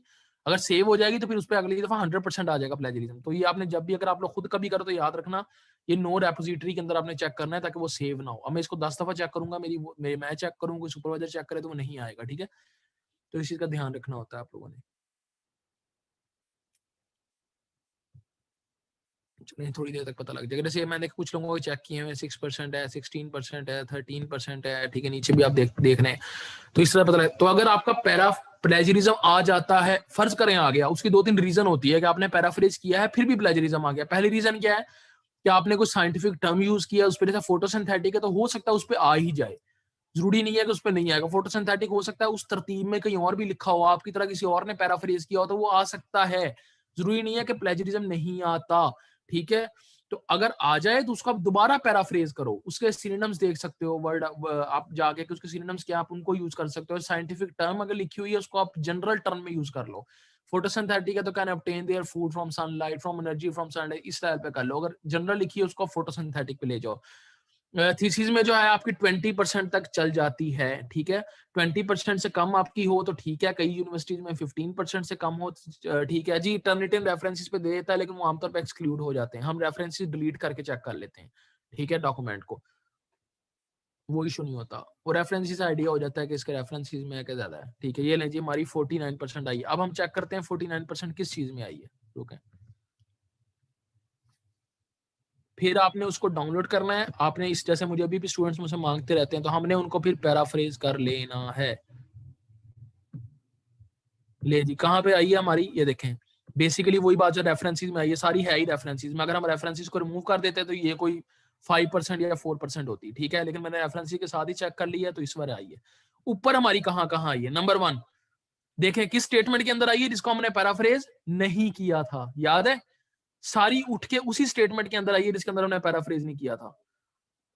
जी एमफिल लेवल पे थीसिस होते हैं, थोड़ी कंफ्यूजन है, अभी भी काइंडली रिपीट कर दें मुझे प्रॉब्लम स्टेटमेंट में। चले ठीक है मैं रिपीट करता हूँ, पहले आप ये जरा देख लें निका कहाँ पर आया। ये हमारी मेन डॉक्यूमेंट है, ये आप देख रहे हो। रुको मैं इसमें से ग्रामर को रिमूव कर देता हूँ, ये वरना ग्रामेटिकल मिस्टेक भी बताता है। कहाँ पर आपका आया है ये देखें। हमने ये देखें पहली लाइन सारी हमने पैराफ्रेज की थी, कोई इसके अंदर प्लेजरिज्म है नहीं, बिल्कुल भी प्लेजरिज्म नहीं है। दूसरी लाइन हमने पैराफ्रेज नहीं की, प्लेजरिज्म किस में आया, उसी लाइन के अंदर आया। तो आपके सामने पैराफ्रेज किया, उस पर कोई प्लेजरिज्म नहीं आया। तीसरा प्लेजरिज्म कहाँ आया, from rice residues with reference. क्यों, क्योंकि इसी रेफरेंस का हमने वो लाइन उठाई थी फ्रॉम राइस रेजिड्यूज, उस पर दे दिया, इट्स ओके, इतना प्लेजरिज्म चल जाता है। और इसको अगर आप चेंज करना चाहो, rice residues are a source of rice residues can be used as bioethanol, can be used to produce bioethanol। आप इस तरह कर दो, फिर ये इस तरह से नहीं आएगा। क्यों, क्योंकि ये पेपर के अंदर इसी तरह लिखा गया था तो इस तरह सेम टू सेम आ गया। आप इसी को उठा के पहले ले जाओ, rice residues can be used to produce bioethanol, फिर ये भी नहीं आएगा, ठीक है। नीचे देख लें, कहीं पर भी आपके सामने, मैंने आपके सामने बैठ के किया है, मतलब अगर हम सिर्फ इस एक लाइन को भी चेंज कर देते तो हमारा 0% प्लेजरिज्म था, हमारी पूरी डॉक्यूमेंट के अंदर प्लेजरिज्म था ही नहीं। ये जो शो हुआ है ये इन रेफरेंसेस की वजह से शो हुआ है, ठीक है। तो जो कहते हैं कि पता नहीं प्लेजरिज्म रिमूव करना कितनी मुश्किल चीज है, आपके सामने आज हमने किया है, बिल्कुल भी मुश्किल नहीं है, बिल्कुल बच्चों वाली बात है, कोई इसमें मुश्किल बात नहीं है। जो आप लोगों से करवाते हैं या पैसे देते हैं, मैंने मुझे पता है, ठीक है, 40-50 हजार करवाते हैं। अगर आपको ज्यादा शौक है तो मल्टीओमिक्स भी काम करती है, बट हम लोग भी थीसिस लिख के लोगों को दे रहे होते हैं, ठीक है। मैं और मेरा एक दोस्त है, हम लोग बकायदा थीसिस लिख के देते हैं लोगों के, ठीक है। रिव्यू आर्टिकल, लिटरेचर रिव्यू मैंने 2-3 लोगों का लिख के दिया हुआ है। तो अगर आपको है, आपको लगता है आप नहीं कर सकते तो डोंट वरी, ठीक है, हम ये काम कर लेंगे, ठीक है, हम ये काम कर सकते हैं। लेकिन अगर आप, मैं यही कहूंगा आप वो लिखो। देखो जी, मैंने पैसे कमाने हो, मैं दूसरों की तरह कहूँ कि नहीं नहीं आप मुझे ला के दें, मैं आपका थीसिस लिख दूंगा, मैं आपका लिटरेचर रिव्यू लिख दूंगा, मेरा तो बिजनेस चल जाएगा ना। मेरा क्या जा रहा है, मैं खुद लिखूंगा, किससे लिखवाऊंगा, आपको अपना कमीशन रख लूंगा उसी में से। फॉर एग्जाम्पल मैं आपको कहता हूँ जी, मैं आपको आम रेट बता रहा हूँ, 40 से 50 हजार लगता है आपका थीसिस लिखवाने का, ठीक है, आमतौर पे रेट चल रहा है, फिर 60 हजार भी लग जाता है। तो आप मुझे कहोगे मैं 40 हजार किससे लिखवा के 20 हजार अपनी जेब में डालूंगा, 40 हजार उसको दूंगा, उस बेचारे की मेहनत होगी, वो भी मेहनत करता है, मैं ये नहीं कर रहा उसको फ्री में मिल रहा है, वो मेहनत कर रहा होता है, इस तरह पूरा आपका लिटरेचर भी लिख रहा होता है, ये सारा कुछ। अगर तो आपको लगता है, पहली बात तो आप खुद लिखने की ट्राई करें, ठीक है, नंबर 1, खुद लिखने की ट्राई करें। लेकिन अगर आपको लगता है कि आप खुद नहीं लिख सकते, टाइम कम है, टाइम शॉर्ट है आपके पास, आपको समझ नहीं आ रहा टॉपिक, आपको रिसोर्स नहीं समझ आ रहे, आपके पास रिसोर्सेज नहीं है कि आप लिख सको, कुछ भी इस तरह का इशू है, इन दैट केस आप हमसे कांटेक्ट कर सकते हो, ठीक है, मल्टीओमिक्स वालों से कांटेक्ट कर सकते हो, हमसे आप कांटेक्ट करें, मुझसे आप कांटेक्ट करें, हम आपको ये सारा काम, आपका थीसिस है, लिटरेचर में कुछ भी, मैं भी करवा रहा होता हूँ स्टूडेंट्स का, तो हम वो करवा देंगे, इट्स नॉट एन इशू। वो भी एक तरह की हेल्प होती है कि किसी के पास बिल्कुल टाइम नहीं होता, लास्ट वीक बच गया, कुछ समझ नहीं आ रही, तो इनकी इस तरह के केसेस में हम करवा देते होते हैं, ठीक है। तो लेकिन ट्राई, ये वो वर्ड्स पे डिपेंड करता है कितने वर्ड्स का आपको चाहिए होता है, ठीक है। लेकिन ट्राई यही करें, अगर आपका अपना है तो आप खुद लिखें, अगर आप टाइम है, अगर टाइम नहीं है तो हाँ फिर आप लिखवा सकते हैं, हमारे पास भी आ सकते हैं, किसी भी आप लिखवाना चाहें, इट्स अप टू यू। तो बेसिकली आपके सामने प्लेजरिज्म चेक हुआ है, टर्निटिन से हुआ है, जहां से आपको प्रोफेसर चेक करते हैं, देख लो कोई इसमें साइंस नहीं है, ठीक है। वही प्लेजरिज्म में 0% आ रहा है, क्योंकि मैं 0% कह रहा हूँ कि ये दो आए इनको हम चेंज करते हैं, इसको तो बड़े आराम से चेंज कर सकते हैं, और ये तो हमने चेंज किया ही नहीं था। अगर हम इसको भी चेंज कर लेते तो ऑटोमेटिकली हमारा 0% प्लेजरिज्म होता। तो कोई वो इतनी ऐसी चीज नहीं है कि सर पकड़ के बैठ जाओ आप लोग पता नहीं ये कैसे करना है। तो बेसिकली इट्स सो सिंपल, सिर्फ बात है कि करना पड़ेगा। अनीका का क्वेश्चन था, वेट मैं अनीका का क्वेश्चन ले लूं। प्रॉब्लम स्टेटमेंट थोड़ी कंफ्यूज कर रही है अभी भी, ओके। ये टॉपिक हमने सारा कर लिया। अब इसमें प्रॉब्लम क्या थी? सबसे पहली प्रॉब्लम ये थी कि हमने टॉपिक चूज क्यों किया। प्रॉब्लम स्टेटमेंट आपको कहां से मिलेगी कि आपने ये टॉपिक चूज क्यों किया, क्यों कोई और टॉपिक नहीं चूज किया। पहले बताओ बायो एथेनॉल प्रोडक्शन चूज क्यों किया। नंबर 1 कि हमें यह खदशा है कि कहीं ऐसे रिसोर्सेज हम पैदा किए जाएं, ठीक है, कहीं जो नेचुरल रिसोर्सेज हम खत्म ना हो जाए, नंबर 1। नंबर 2 ऐसे रिसोर्सेज पैदा किए जाएं जिनके थ्रू हम सस्ता बायो एथेनॉल बना सकें, सस्ता पेट्रोल बना सकें। आपको पूरा चोलिस्तान के अंदर एलजी भरी पड़ी है, आप वहां से एलजी एक्सट्रैक्ट करके पेट्रोल बना सकते हो। पानी के अंदर एलजी इतनी होती है, आप वहां से एक्सट्रैक्ट करके, मतलब वो एक आम रिसोर्स है जहां से आप पकड़ सकते हो एलजी को, ठीक है। एलजी से उसको कन्वर्ट करके बना सकते हो, ज्यादा खर्चे का काम भी नहीं है। सिंपल कार्बोहाइड्रेट में कन्वर्ट करना है, फर्मेंटेशन करनी है, कोई बहुत मुश्किल काम नहीं है, बहुत सस्ते वाला काम है। सिर्फ यील्ड कितनी आती है वो देखनी है, ठीक है। तो उसको एक इंडस्ट्री लगा सकते हैं कि नहीं लगा सकते, जिसपे हम, अगर हम इंडस्ट्री लगाते हैं, मतलब इस तरह की चीजें। ये थी मेन प्रॉब्लम, ये एक मैं ओवरऑल प्रॉब्लम की बात कर रहा हूँ कि क्यों हम इस टॉपिक पे रिसर्च कर रहे हैं, क्यों दुनिया रिसर्च कर रही है कि एक आपको एक ऐसा मेथड मिल जाए, ठीक है, जिससे आप इजीली बायोएथेनॉल प्रोड्यूस कर सको, सस्ता बायोएथेनॉल प्रोड्यूस कर। तो बेसिकली प्रॉब्लम क्या है कि बायोएथेनॉल जो है वो नेचुरल रिजर्व से खत्म ना हो जाए, तो हम उसको आर्टिफिशियली एलजी को कल्टीवेट करके भी बायोएथेनॉल बना सकते हैं। तो हमारी मेन प्रॉब्लम क्या थी कि बायोएथेनॉल सस्ता बनाया जाए, महंगा महंगा से सस्ता हो जाए। मेन प्रॉब्लम ये है कि वो महंगा बहुत मिल रहा है। दूसरा, कहीं वो नेचुरल रिजर्व्स खत्म ही ना हो जाए कि हम बायोएथेनॉल बना ही ना सके, ठीक है। ये आपकी मेन प्रॉब्लम स्टेटमेंट है कि बायोएथेनॉल के मुतालिक आप लोग बड़े रिजर्व हो, ठीक है, कि पता नहीं ये खत्म ना हो जाए, ये बिल्कुल ही महंगी ना हो जाए, इस तरह के। जैसे मैंने बताया कि दुनिया सारी तेल पे चल रही है, क्योंकि जिसके पास तेल है वो अमीर तरीन मुल्क है, वो उसको बेचते हैं। तो अगर एक गरीब मुल्क ऐसी फैक्ट्री लगा ले फॉर एग्जाम्पल, जिसमें वो एलजी को कल्टीवेट करके बायोएथेनॉल बना रहा है, उसको किसी की जरूरत ही नहीं पड़ेगी। तो ना कोई जाके, जिनके पास ऑयल कंट्री, उनसे जाके बात ही नहीं करेगा, उनको कोई पूछेगा ही नहीं। और आजकल यही हो रहा है, कह रहे हैं कि अगले 10 सालों के अंदर इस तरह कुछ कर लिया जाएगा, या तो इलेक्ट्रिसिटी पे कन्वर्ट कर लिया जाएगा, या ऑयल के रिजर्व्स क्रिएट कर लिए जाएंगे थ्रू दैट दीज पर्पसेस, या इन सोर्सेज के जरिए, कि उसके बाद जो है ना, इन ऑयल कंट्रीज की, ऑयल बेस्ड कंट्रीज की वैल्यू जीरो हो जाएगी। तो बेसिकली ये बात है, ये आपकी है प्रॉब्लम स्टेटमेंट कि एक मसला क्या था जिसकी वजह से आप ये, जिसकी वजह से दुनिया रिसर्च कर रही है इस पर, ये आप रिसर्च करो। जब आप अपनी बात करोगे तो आप उसको पाकिस्तान से रिलेट कर सकते हो कि पाकिस्तान के अंदर बायोएथेनॉल कंजम्पशन बहुत ज्यादा है, ले तो उसके ऐसे सोर्सेज फाइंड किए जाए, उसको ऐसा प्रोडक्शन फाइंड की जाए कि इजीली उसकी कंजम्पशन पे पूरा उतरा जा सके, और हम इंपोर्ट करते हैं जो बहुत ज्यादा पेट्रोल या बायोएथेनॉल, उस इंपोर्ट से हम बच सकें। तो ये इस तरह की चीजों को आप अपनी प्रॉब्लम स्टेटमेंट के तौर पे यूज कर सकते हो।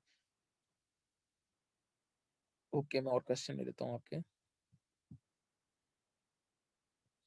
Difference between research and review article, where and when to extract data from research article and where to form review article। ये मैं अभी आपको चीजें करके बता रहा हूँ, पता नहीं आप लोग तब सोए होते हैं। मैंने कल भी बताई थी कि रिसर्च और रिव्यू आर्टिकल में डिफरेंस क्या है। चलो मैं आपको दिखा देता हूँ, शायद मेरे पास पड़ी है तस्वीर में भी, ये पड़ी हुई है। चलिए अच्छा हो गया। ये पता नहीं आप लोगों को, ये हर बैच में ये कंफ्यूजन होती है कि रिसर्च आर्टिकल क्या है, रिव्यू आर्टिकल क्या है। सो व्हाट इज, ये लेफ्ट पे आपका रिसर्च आर्टिकल है, राइट पे आपका रिव्यू आर्टिकल है। रिसर्च पर्पस क्या होता है रिसर्च आर्टिकल का? आप खुद एक रिसर्च करते हो, ओरिजिनल रिसर्च होती है जो आपने अपनी लैब के अंदर की होती है, ठीक है। उस रिसर्च को जो आप डॉक्यूमेंटेड फॉर्म में लिखते हो तो वो रिसर्च आर्टिकल होता है। रिव्यू आर्टिकल क्या होता है कि आपने कुछ नहीं किया, घर बैठे हो वेले, आपने कहा चलो मैं लोगों के रिव्यू लिटरेचर पढ़ता हूँ कि लोगों ने रिसर्च क्या की हुई, जैसे अभी आज हमने पढ़ा कुछ जो लोगों ने रिसर्च किया, उसको फिर आप इंटरप्रेट करते हो अपने अल्फाज में। वो क्यों करते हो, रिव्यू पेपर क्यों लिखा जाता है? ताकि एक बंदा, जैसे हमने यहाँ एक रिव्यू आर्टिकल पढ़ा, एक बंदा उसको रिसर्च की समझ नहीं आती, इतनी बीएस का बच्चा है, लेकिन वो एक रिव्यू पेपर पढ़ के उस टॉपिक को समझ सकता है। एक रिव्यू पेपर में 100 स्टडीज की बात होती है, एक रिसर्च आर्टिकल में एक स्टडी की बात होती है। तो रिव्यू में आप 100 लोगों का ओपिनियन एक जगह पढ़ सकते हो। तो जो रिव्यू आर्टिकल लिखता है, रिव्यूअर होता है, वो बेसिकली रिव्यू कर रहा होता है कि सबने जो रिसर्च की उनका बेसिक मकसद क्या है, कंक्लूजन क्या है। तो जो उनको पढ़ने वाले रीडर होते हैं उनको ये फायदा होता है कि वो एक पेपर के अंदर 100 पेपर की चीजें पढ़ सकते हैं, ठीक है। जैसे आपने अगर नॉलेज लेना है अपने टॉपिक के मुतालिक, तो मैं सबको स्टूडेंट्स को यही कहता हूँ पहले रिव्यू आर्टिकल्स पढ़ो अपने टॉपिक के। अच्छा, दूसरी बात बेस किस पे होता है, वही बात, एक ओरिजिनल रिसर्च होती है, दूसरी तरफ जो रिव्यू आर्टिकल है वो लोगों की रिसर्च होती है, ठीक है जी, जिसको आप लिटरेचर रिव्यू भी कह सकते हो। लिखा कैसे जाता है उसमें, जो रिव्यू, जो रिसर्च आर्टिकल, उसमें मैथोडोलॉजी आप यूज करते हो, कुछ रिजल्ट्स आते हैं, रिजल्ट्स की इंटरप्रिटेशन होती है, स्टैटिस्टिकल एनालिसिस वगैरह लगा के कुछ भी, ठीक है। तो वो बकायदा ये रिसर्च आर्टिकल है। सॉरी, रिव्यू आर्टिकल क्या होता है? रिव्यू आर्टिकल के अंदर आप खुद कोई मेथोडोलॉजी यूज नहीं करते, खुद कोई रिजल्ट्स नहीं आते आपके, लेकिन आप दूसरों के रिजल्ट्स को पढ़ के, दूसरों की स्टडी को पढ़ के अपने अल्फाज में इंटरप्रेट करके उन पर स्टैट वगैरह लगा सकते हो। तो ओवरव्यू दे रहे होते हो आप दूसरों की रिसर्च का, इस तरह से इसको लिखा जाता है। रिपोर्ट क्यों किया रहता है? वही बात, रिसर्च आर्टिकल आपका अपना होता है, आप बताते हो कि मैंने ये फाइंड किया है, मेरी ये फाइंडिंग्स निकली हैं, ये सारा, ठीक है मतलब। और रिव्यू आर्टिकल का बताते हो कि लोगों ने रिसर्च की, तो उनमें से बेस्ट मेथोडोलॉजी कौन सी हो सकती है, बेस्ट रिजल्ट्स कौन कौन से निकल के आए हैं, ठीक है। जो रिसर्च आर्टिकल है वो आमतौर पर 3000 से 6000 वर्ड्स तक का होता है, कुछ जर्नल्स के अंदर 12000 वर्ड्स तक की भी लिमिट होती है। रिव्यू आर्टिकल आमतौर पे 3000 से 5000 वर्ड्स तक लिखा जाता है, विदाउट रेफरेंसेस बात कर रहा हूँ, without references and without in text citations, ठीक है। उनके अलावा 3000 से 5000, चलो आप इनटेक्स्ट भी मिला लो, 3000 से 5000। लेकिन आमतौर पर जब कोई जर्नल कहता है, वो जर्नल ये कहता है आपको, जब भी जर्नल्स लिखते हैं कि 5000 वर्ड्स तक, 3000 से 5000 वर्ड तक का रिव्यू आर्टिकल हो, उस रिव्यू आर्टिकल के अंदर ये जो 5000 वर्ड्स है ना, ये other than table, other than figures, other than the caption of table and figures and other than references, उसके अलावा 3000 से 5000 वर्ड का होना चाहिए। तो बेसिकली ये डिफरेंस है रिसर्च एंड रिव्यू आर्टिकल का। अच्छा, मैं आगे क्वेश्चन 1 पे मान लेना, जनरल से गाइड कर दें लिटरेचर रिव्यू में क्या क्या टॉपिक्स लिखने चाहिए। लिटरेचर रिव्यू के अंदर मेरे पास अगर वो पड़ी हो, मैं पीपीटी देख लेता हूँ। वैसे मुझे नहीं पता आप लोगों ने वो साइंटिफिक का ये जो क्वेश्चन पूछने उन्होंने कोर्स लिया है कि नहीं, अगर लिया है तो ये सारी चीजें उसमें बताई हुई हैं कि मैंने कि क्या क्या लिटरेचर रिव्यू में होता है। ये देखें, ये होता है लिटरेचर रिव्यू। स्टार्ट, इंट्रोडक्शन होता है, आइडिया देना होता है कि आप किस पे काम कर रहे हो, आपकी सेंट्रल थीम क्या है, फिर आपकी बॉडी होती है, बॉडी के अंदर आप डिस्कस कर रहे होते हो, ठीक है, डिफरेंट चीजों को, क्या इन चीजों को आगे देख लेते हैं। फिर आपके एंड पे कंक्लूजन, रिकमेंडेशन में वही चीजें जैसे मैंने आपको बताया कि हम 30% यूज कर सकते हैं, उसको इस तरह कन्वर्ट कर सकते हैं, ब्ला ब्ला ब्ला, ठीक है। ऑर्गेनाइजेशन ऑफ लिटरेचर रिव्यू क्या है? ब्रॉडर टॉपिक से सब उसकी कैटेगराइज करते हैं ना, सब टॉपिक पे, सब टॉपिक्स में क्या आ जाएगा। ब्रॉडर टॉपिक क्या था कि एलजी क्या है, बायोएथेनॉल क्या है। सब टॉपिक क्या था कि एलजी की सोर्सेज क्या है, किन किन मेथोडोलॉजी से हो सकता है। फिर एंड पे क्या गया, स्टडीज लगी हुई है, आप कौन कौन सी मेथोडोलॉजी आप अडॉप्ट कर सकते हो, ठीक है, कौन कौन से रिजल्ट्स अडॉप्ट कर सकते हो अब फैसिलिटीज के अकॉर्डिंग आपकी लैब के, ठीक है। ये वही है थीमेटिक और थीमेटिक की लिखा करें, ठीक है। अच्छा ये, हाँ, आप लिंक बना रहे हो डिफरेंट स्टडीज का, वो कैसे बना सकते हो? जैसे मैंने कहा था ना, अगर एक ऑथर दूसरे ऑथर की स्टडी को सपोर्ट कर रहा है तो सिमिलरली ऑथर भी point two the same thing. Likewise, author D makes the same case as author D also make this point. Again, it is possible to see how author E agrees with author D. ठीक है, author की जगह आपने वो side करना है उनको, तो इस तरह आप एग्रीमेंट शो कर सकते हो. डिसएग्रीमेंट कैसे शो करना है कि उसने ये काम किया, however author B points that कि 60% वाला हो सकता है. On the other hand author C कहता है ऐसे हो सकता है, कन्वर्सली ऑथर डी कहता है ऐसे हो सकता है, नेवरथलेस ऑथर ई कहता है ऐसे हो सकता है. ठीक है, तो इस तरह आप लिंक बना सकते हो. समरी टेबल लिटरेचर में बनाते हैं, चलिए मैं आपको बता देता हूँ. आप ओवरऑल आपने स्टडीज पढ़ ली, आप उसको एक टेबल की फॉर्म में बना सकते हो. टेबल की फॉर्म में कैसे? आपने ये लिख दिया कि ऑथर, पहला ऑथर ये है जी, दूसरा ये है, तीसरा ये है, चौथा ये है, पांचवा ये, 6 है. पहले ऑथर ने इतने सैंपल्स यूज किए हैं, दूसरे ने इतने सैंपल्स यूज किए हैं, तीसरे ने इतने, चौथे ने इतने, पांचवे ने, छठे ने इतने. पहले की इन्वायरमेंट छोड़ दें, इन्वायरमेंट नहीं, आपकी मैथोडोलॉजी काम की है. दूसरे की मैथोडोलॉजी, पहले ने मैथोडोलॉजी ये यूज किया, दूसरे ने ये यूज किया, तीसरे ने ये, टेबल की फॉर्म में लिख रहे हो. तो पहले के कंक्लूजन ये आए हैं, दूसरे के ये आए हैं, तीसरे के ये हैं, चौथे के ये हैं, पांचवे के, छठे के हैं. पहले ने जो यूज की एलजी, वो फलां एलजी यूज की है, दूसरे ने फलां की है, तीसरे ने फलां की है, चौथे ने फलां, पांचवे ने फलां, छठे ने फलां. ठीक है, इस तरह पूरा एक आप टेबल बना के, समरी टेबल एंड पे, और उसको डिफाइन करने की जरूरत नहीं होती. समरी टेबल को कभी भी लंबी लंबी भाषण में डिस्क्राइब करने नहीं बैठ जाते. ये सारी चीजें मैंने साइंटिफिक रिसर्च राइटिंग कोर्स में बताई हैं. अगर आप लोग में से कोई लेगा, अगर हम अरेंज कर लेते हैं, तो उनको ये दोबारा आपको समझ आ जाएंगी डिटेल में ना. मैं दिखाऊंगा सैंपल्स के तौर पे कुछ. तो तैयब हमारे साथ शायद है, तैयब ने बनाया हुआ है इस तरह का. तो बेसिकली समरी टेबल आप बना सकते हो. ठीक है, फिर डिफरेंट साइटेशन स्टाइल्स वगैरह हैं, अभी आपको बताया हुआ है मैंने, टेंसेस वगैरह यूज करना जो भी. ठीक है, तो बेसिकली आप इस तरह यूज कर सकते हो. मैं बाकी बाकी सवाल लेता हूँ.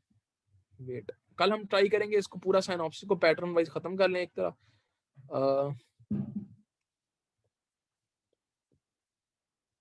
वेट, जी उमैर पूछे सवाल, जाहिद पूछ रहे हैं किसी डिजीज से रिलेटेड कैसे लिखते हैं. जाहिद मुझे फील्ड बताए थे अपनी साथ, तो मुझे आइडिया हो जाता है. आप क्वेश्चन पूछेगा ना इस तरह का, तो फील्ड बता दिया गया ताकि मैं उस फील्ड से रिलेटेड एग्जांपल दे सकूं. देखें, फील्ड से रिलेटेड फॉर एग्जांपल आप चलें, किरेटोकोनस की एग्जांपल ले लेता हूँ, आई डिजीज है, तो आप उससे रिलेटेड लिख सकते हैं कि पाकिस्तान में उसकी बढ़ रही है तादाद. बढ़ने की कुछ रीजंस होंगी, तो आपकी क्या रिसर्च उन रीजंस को ओवरकम कर रही है? अगर हाँ, तो आप लिख सकते हो कि ये मेन प्रॉब्लम है पाकिस्तान में, it is increasing day by day, तो आपने इस पे इसलिए रिसर्च करने का सोचा. तो आप इस तरह डिजीज को डिफाइन कर सकते हो. सुपरवाइजर से कैसे सर्च कर सकते हैं, उनकी रिसर्च कैसे सर्च करेंगे? यार वो बहुत लंबा टॉपिक है, सुपरवाइजर को सर्च करना, उसको डिटेल में असेस करना. वो अगर आप लोग लोगे ना, वो साइंटिफिक राइटिंग का कोर्स में आपको आइडिया हो जाएगा.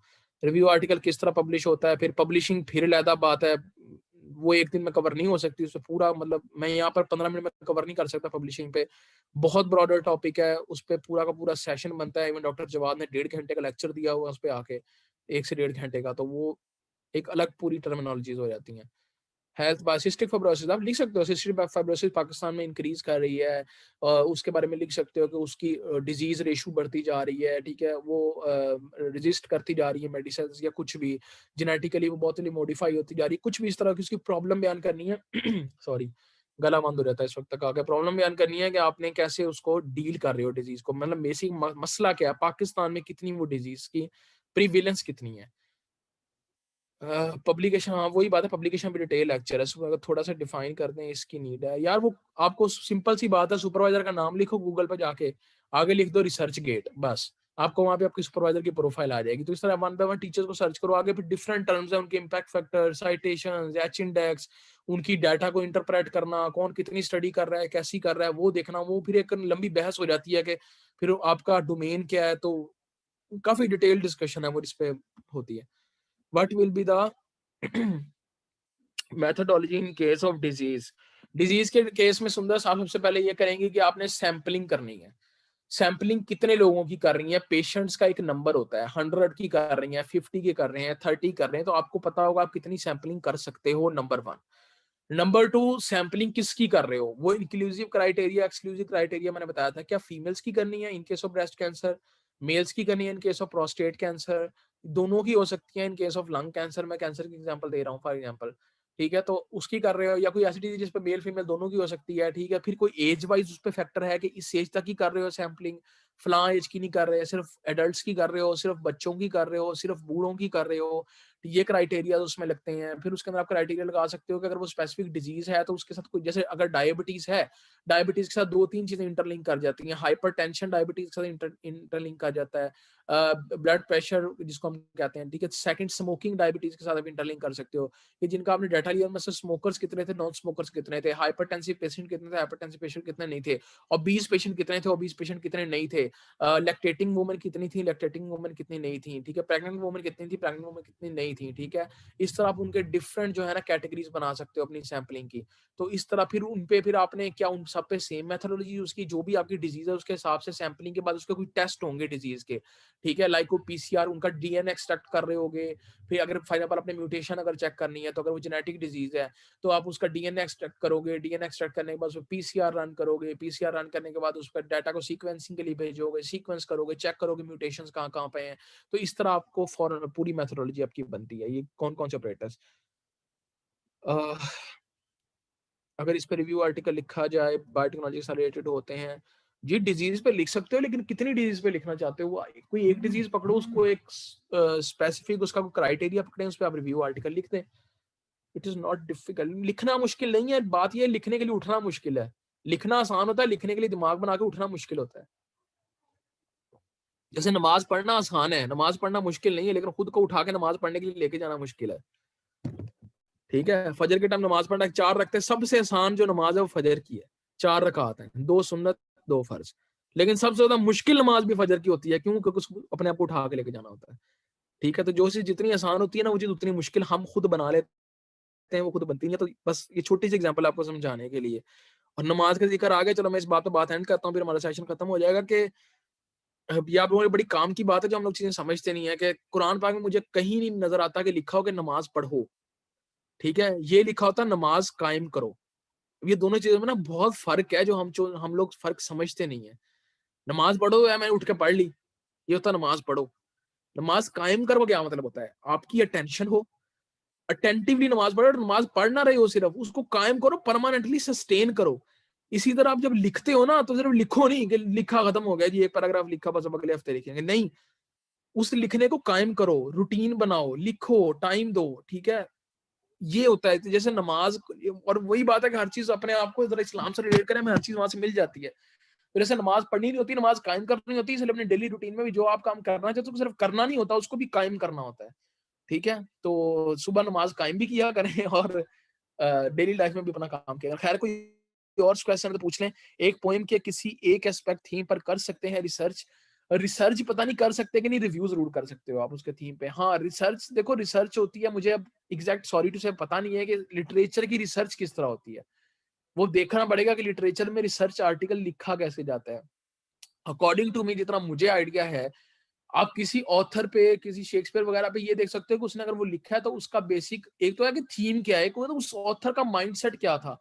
उसने, आप रिसर्च उस ऑथर पे कर सकते हो कि उस ऑथर ने जितना कुछ लिखा है। आप शेक्सपियर पे रिसर्च करो, अब लिखो शेक्सपियर का माइंडसेट क्या था, उसकी सोच क्या थी, उसकी हर पोएम का कुछ स्पेसिफिक एंगल। इकबाल पे बात करते हैं तो इकबाल पे खुद ही की बात आती है। इकबाल ने अपने आप को जगाने की बात की है, अपने अंदर के मोमिन को जगाने की बात की है, तो वो इकबाल का एक स्पेसिफिक थीम है।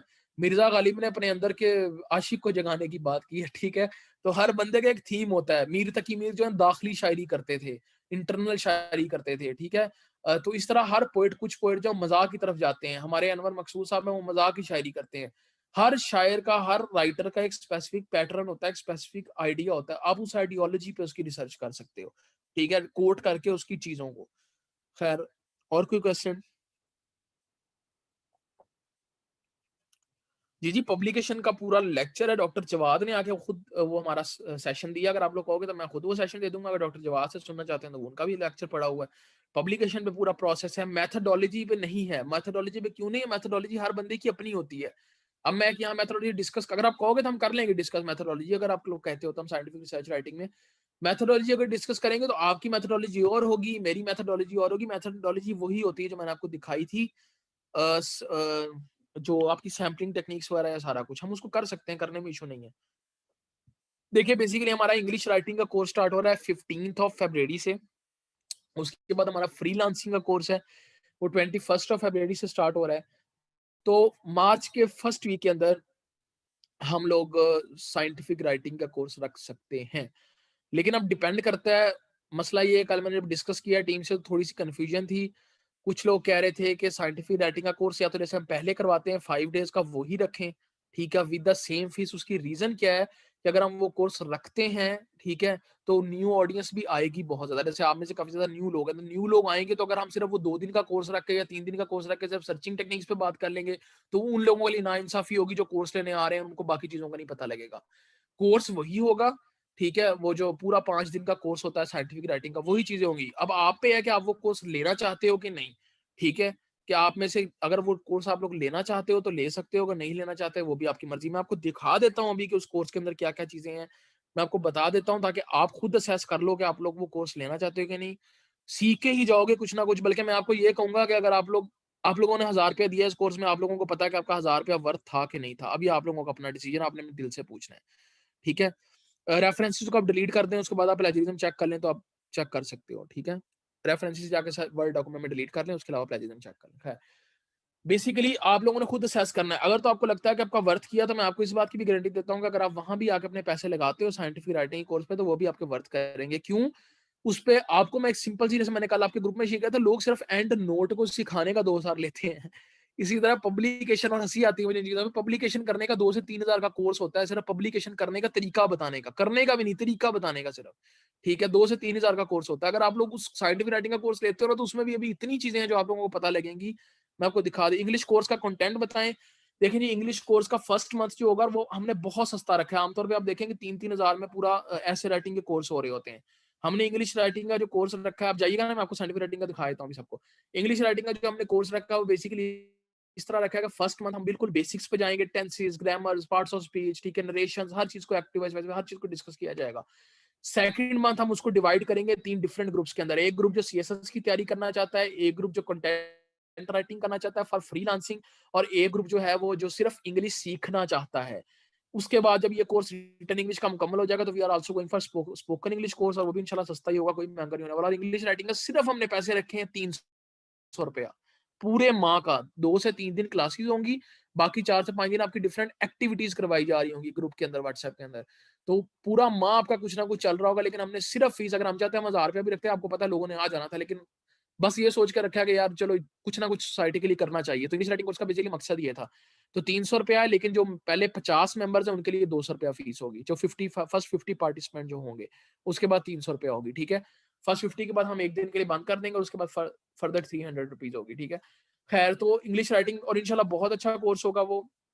आप लोगों को लिंक मिल जाएगा हमारे पेज में, आपके इस ग्रुप में भी सेंड कर दूंगा। आप लोग ग्रुप ना लीव कीजिएगा, बल्कि मैं आपको कल मल्टीमिक्स के बारे में बताऊंगा, तो हमें से जो ज्वाइन करना चाहते हो कर सकते हैं। हम कल इन पे डिटेल बात करेंगे। जहां तक बात है उस पे आपके, उसके बाद हमारा फ्रीलांसिंग का कोर्स है। जो लोग ऑनलाइन अर्निंग करना चाहते हैं, फाइवर कैसे यूज करना है, फाइवर पे काम कैसे करना है, उसकी पूरी डिटेल सर मोहसिन और सर तैयब हमारे साथ होंगे, वो डिटेल बताएंगे, ठीक है। सर मोहसिन का काफी कोर्सेज हैं, उन्होंने डीजे स्किल से बहुत ज्यादा, मतलब इन पे फ्रीलांसिंग पे, ई कॉमर्स पे, ई लर्निंग पे बहुत कोर्सेज किए हमें।